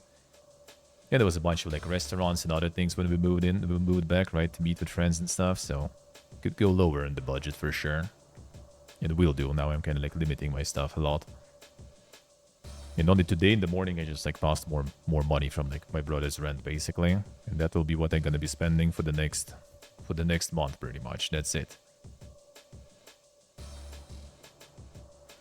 Yeah, grocery ship, a bunch of other things. We kind of like even went a bit hobo because with my other friend, for example, right, when we move somewhere, he goes and buys new pan, new pots, right, cheap ones, but still like we need to buy new shit. And here, well, I mean, we kind of got lucky. I guess they're kind of okay, not too bad. So we're just using whatever is here. Like, didn't buy pretty much no, like, dishes, you know, utensils. But we do, well, he is, like, really picky with that stuff. That's the guy who, like, travels around with his own, like, spatula, his own, like, what was the name? Like the whole bunch of utensils, he takes his own knife, and that's his knife. Like it lays separately. No one fucking touches that knife. That's his knife, you know.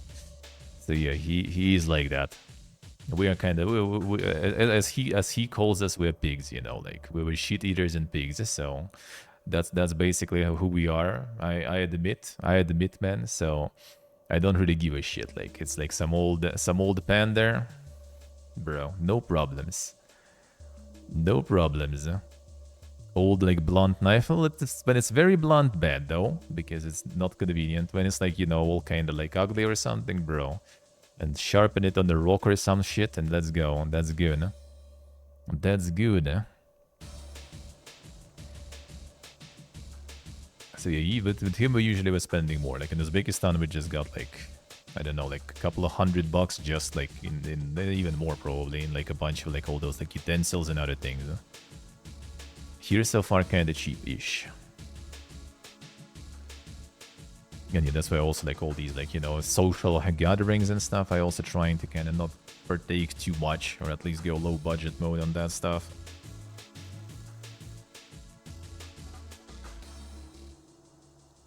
I got the whole tub already soaked. Nice, nice.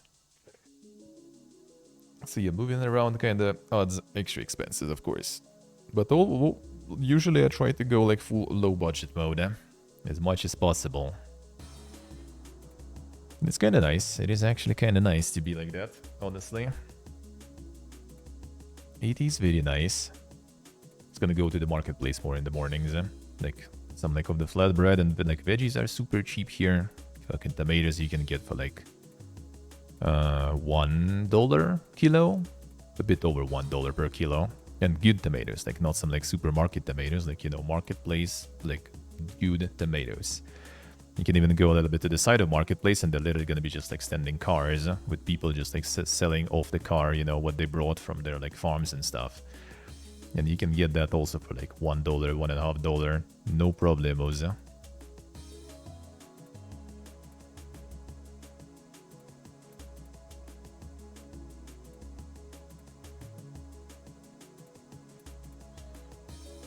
See, so let's see.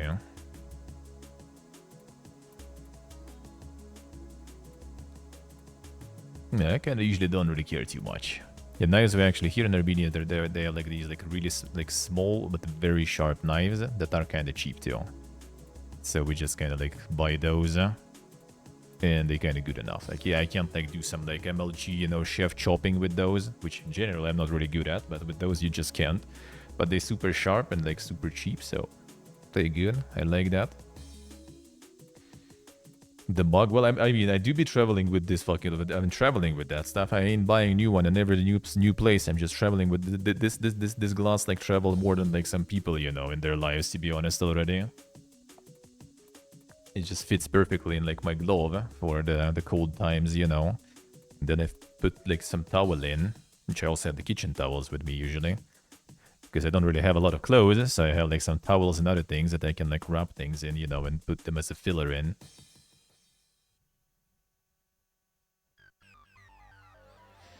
Have to bring your bug there, I see. Then the min-maxen. The Fiskar's knives? Fiskar is good stuff, yeah.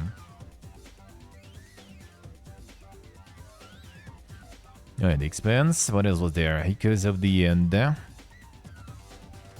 was kinda alright, but like a little generic, I think. Can't say I was a huge fan. Whispers in the Fog, there was like barely any demonstration of that one, really. Seven Deadly Sins and weeb stuff, kinda, I don't know. Finals Kick. Hurling was alright. Sleep Awake was kinda a bit of a better, like, sort of horror-ish thing. There was a lot of horrors, actually, in that showcase. Eric's Hallmouth looks good. Explorator. I kinda remember this one. Oh, yeah, it's the one that kinda Stalker-like with, like, some dang shooting there, right? Not sure about that. See, Steve is saying. Constance was alright, not really my jam. Titan Quest, might try. All the other gods, like, just the trailer, nothing really else about it, so...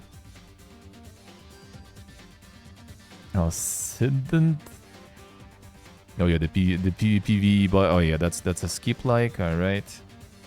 Lost Aid the Lawns, kinda. For enjoyers, I guess, not sure my jam. Pokemon already seen on Steam today. Get the Firefighting Simulator, also not my jam. Yeah, all these we already seen yesterday, so just kind of look quick recap to remember what was there. Oh, Fantastical Arcane Affairs, that looked kind of like concept-wise, that was kind of interesting. Not sure how it's gonna be, but conceptually was kind of interesting. A Waifu Tactical Force. And that one is a skip-like, for me personally at least. Hirogami, not so sure. No, the Frontier is the insane blockchain NFT stuff, so that's a big skip-like. Formula Legend, kind of also not my jam. The Wants to Play montage. I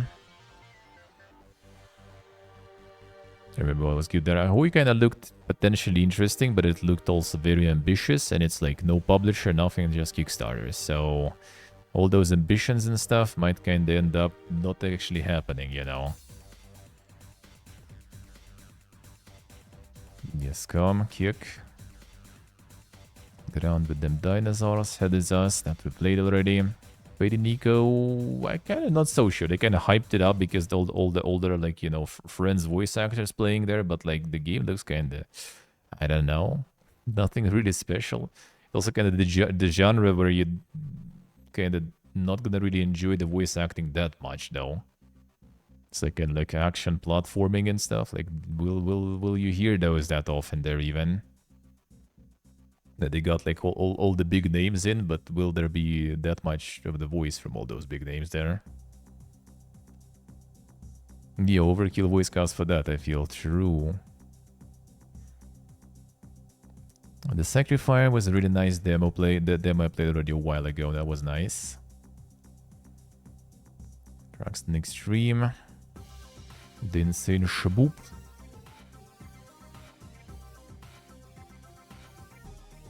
Linked kinda alright. Not my jam though. The collection of boomer stuff. Not for me. Detective. Oh yeah, that's the Supermassive Games one. Nope. Karen will see though. Like, demo was interesting, but yeah, quite a lot of suffering like there, you know. Sentment's Tale. Yeah, I kinda agree. Maybe like 3 or 4 hours for me. I just kind of like played it for one stream and then like, you know, never really felt like returning to it, to be honest. Like, it's good and stuff, just like, I don't know. Wasn't my jam, dude. It wasn't my jam. Ground Zero. A survival horror, right. Hark the Ghoul is really nice. The demo is already out a while. I also played it a while ago. That was really good.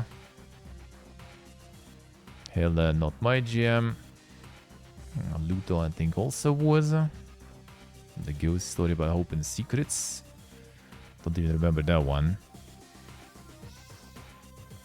Oh yeah, that's the VR one. Oh yes, the Reach was the VR one. But Shuhei Yoshida there. Well, that's for VR enjoyers, so that's a skip.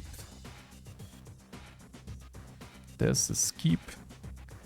Dark Detective already finished that one, the full run. That's nice. Dark Detective as usually delivers. Like, if this one would get like the all the voice acting crew, right? That's fine. Like, it's 2 hours, but it's really voice acting heavy. And the puzzle platformer with like a bunch of insane super voice acting stars. I don't know, man. Feels out of place there a bit. Yeah, Ratatan, July 25th. Got the Christie. Not exactly my jam, but might be nice. The Scooby-Doo DLC, that's a skip for a B. Mafia Old Country, we'll see. Maybe. Tenet of the Spark, not sure. And concept-wise, kind of interesting, but like the brawler and stuff, the Crisol Theater of Idols. That one looked kind of cool. That one looked kind of cool. It looked kind of cool, but we'll see. It is horror shooter there, right?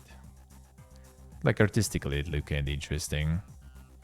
Like all those weird, like, blood-centered things. The blood suction-centered things. Seem kind of... The animations and stuff, basically, were kind of captivating, I guess, a way. Ritual Tides, not so sure. No gameplay yet. Gameplay in August, so I guess then we'll return and see. And in the state of play, we had... well, Astrobot, yes. Baby Steps, Streamer Slope. Bloodstained, Scarlet Engagement. That looked kinda alright. Still yet to play Bloodstained, really. For a while. Cairn, obviously also good. Mentioned. Yeah, Digimon, not sure if my jam. Golf. We already have Golf at home. Enough Golf. Final Fantasy Tactics with Remaster, that looks worse than original. Nope. Ghost of Yote, well, for PlayStation havers, that sounds good, huh? Hiragami again. Yeah, First Light, I don't know, man.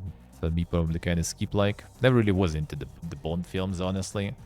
Like, in childhood, I guess, like, very early childhood. So some of the ancient Bond movies I kind of did like, I guess, watching. That wasn't really particularly feeling anything about them. I mean, it was just on the TV, you know, like, for me, it was the same. Like, if it's, like, you know, some, like... James Bond, you know, Steven Seagal, you know, like all like any like trash like action movie with some like Dolph Lundgren and stuff like that. All of those for me were just kind of, you know, like TV slop basically. I was watching all that stuff like mindlessly, just like some movie with action done. And when I kind of grew up, I already kind of didn't really care about those. Well, I mean, I stopped watching movies at some point pretty much. Like I rarely do. So I just kind of like... don't have any attachment connection there. see, Steve, I see. Yeah, just kind of like not really into movies, so that one doesn't have much connection for me, really. Luminous Arise, it's the PSVR stuff. The puzzle series, Yeah, fighting Marvel stuff, not my job. Battle Gear, not exactly. The Combat Legacy 2. The Gaiden also kinda skip. But it's interesting, it's from Blasphemous Dev though. Could be kinda interesting there. Yeah, Neo 3, that might be. Maybe. Still need to play 2 though, but a Neo 1 I did really like back then. Pragmata, not so sure. Not so sure. Depends on the platforms and other stuff, but yeah. Not really said that sold, eh?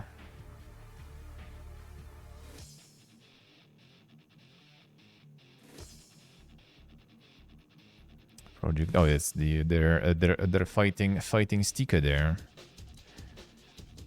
Mew is dead, man.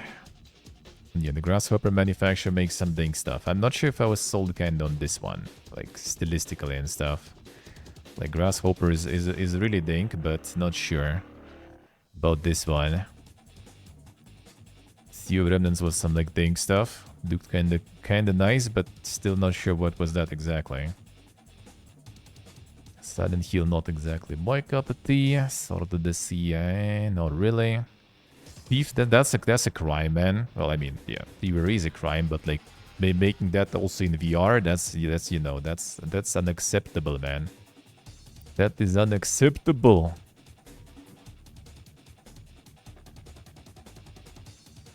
Eyes of Tomorrow, not so sure about that one too. Oh yeah, there's synchronous multiplayer in this one also. That one was like way to dink stuff, right? Could be kinda nice, but way to dink shit there going on. And not so sure, not so sure.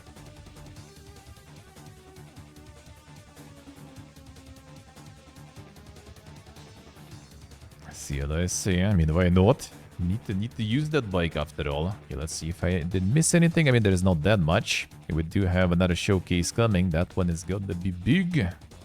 That one is gonna be nice. I am quite excited.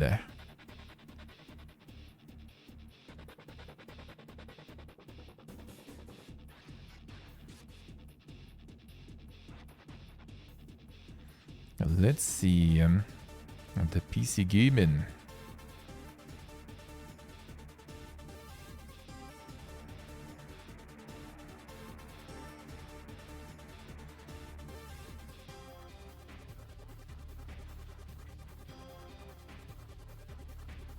Alright, this one we got.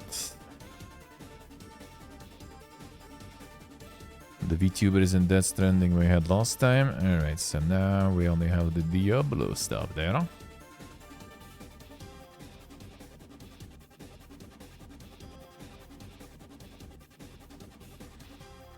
Diablo 4 will let players buy cosmetics with gold for its 2-year anniversary.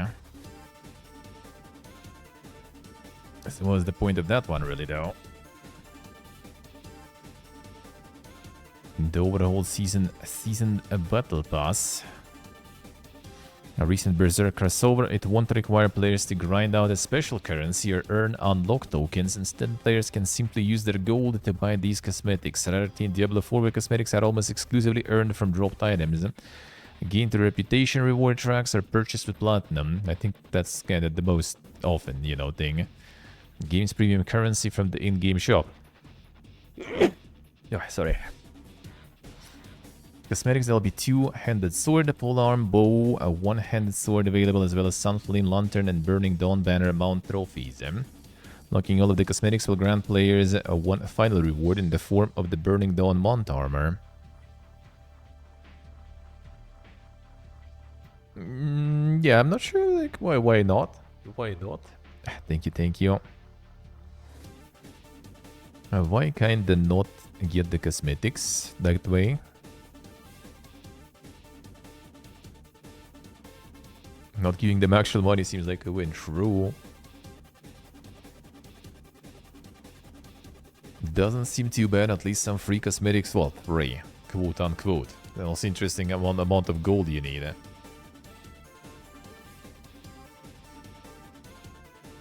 A lazy and you have to open the shop so they can push the battle pass. I mean, I guess. A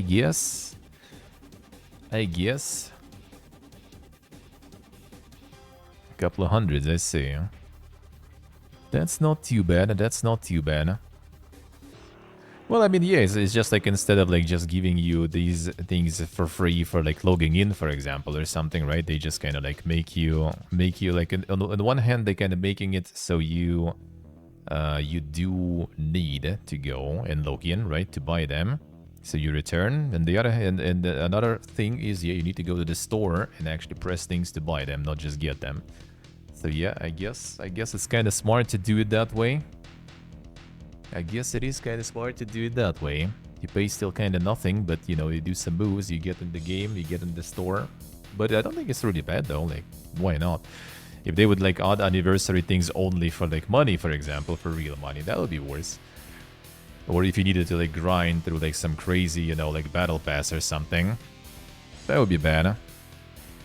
That you can get it like this, why not? You still probably can grind something through battle pass as usual, and you're still probably gonna have stuff that you can buy in the store, but at least having something available within game currency, why not? That seems alright to me. Ah, this one too? Is this one also not showing here? Won't show because of this thing. No, it's probably another one. Yeah, so this one at some point probably was the website was hacked at some point or something. So the Surfshark has the warning label for it there. Let's see how it is. Diablo 4 Obed. I mean, it depends what you want from it, I guess. Like if you are the massive Path of Exile grinder that returns every season, then you probably not gonna enjoy it, because every season is not that much different from another season compared to Path of Exile. Like the changes are not that big. Like every season is more or less kind of the same. Like there are some changes, but like quite minor, I would say, mechanics wise. But it's alright. Like I played a few seasons and just kind of got tired and just haven't returned since then and don't feel like it. And to be honest, them adding like this expansions and everything makes me want to return even less, because you kind of, you know, you need to buy them to return really and to play the proper full game. And I don't want to, so... And that's why I think I ain't returning for a while probably, until there is some sort of like mega pack of all the DLCs with discount. Which, knowing Blizzard and stuff, probably not gonna happen anytime soon.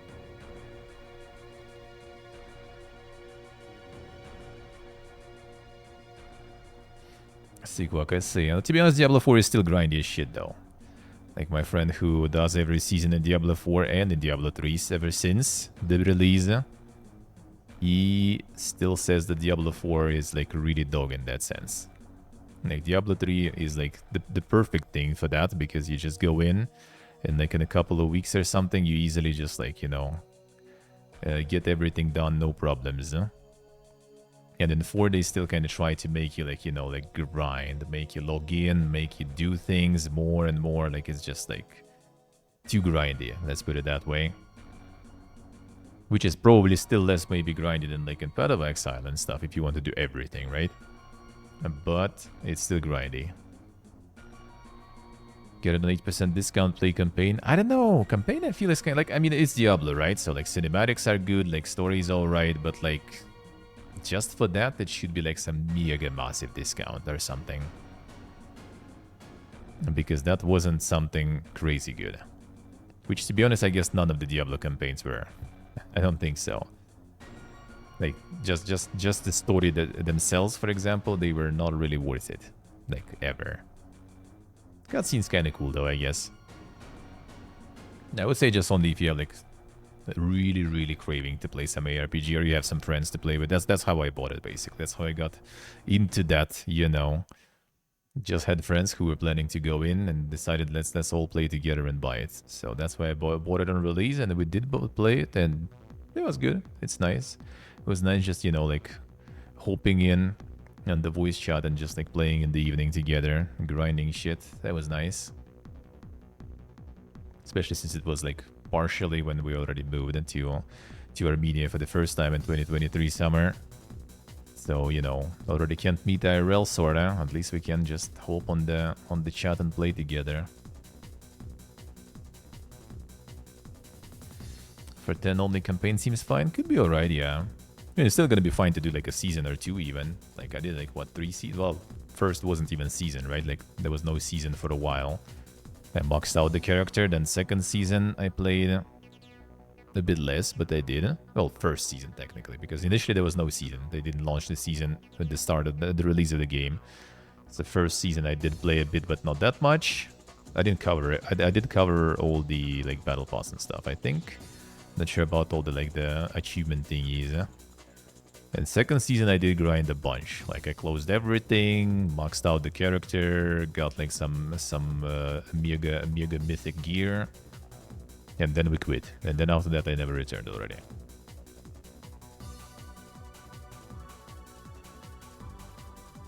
You aren't tired of Helltide yet? To be honest, like in the co-op that was like way better. Like Helltide wasn't even really that big of a problem. It was more kind of like getting some of the items. Like if you play solo and you want to do like the mega bosses to farm some of the mythic items, right? You need to kind of like farm a shitload of items just for yourself. And then if you have like 4 people, for example, playing together, then that's like 4 times less items because everyone goes together. Well, you can also just cooperate through the chat. Usually people are like, all right, I have like that many items, and everyone who has like some amount of items just groups up and they go together because it's just more optimal. You basically kind of do with the same amount of items for people, you do like 4 times the runs compared to if you would go alone. So you need to be a friends haver, because otherwise grind will be like quite something. Grind would be quite something. It's still doable because it was mostly one of my friends farming all the items, because me and another friend were kind of like, I was streaming, friend was working, and another third one was doing nothing, so he pretty much was farming everything, and I mean, it was doable at least to farm it. It was at least doable. Alright, let's get some Dunin now going. We do have 4 hours until the Xbox show. Until the Xbox show, 4 hours. So it's gonna be 7 p.m. 7 p.m. European time it's gonna be. And right now... Wait. No, not 4 already. Wait. It's Kabaz me. No, not 4. Time zone on this one. They changed manually on the PC. Change on laptop, didn't change on the PC, so now it confuses me there.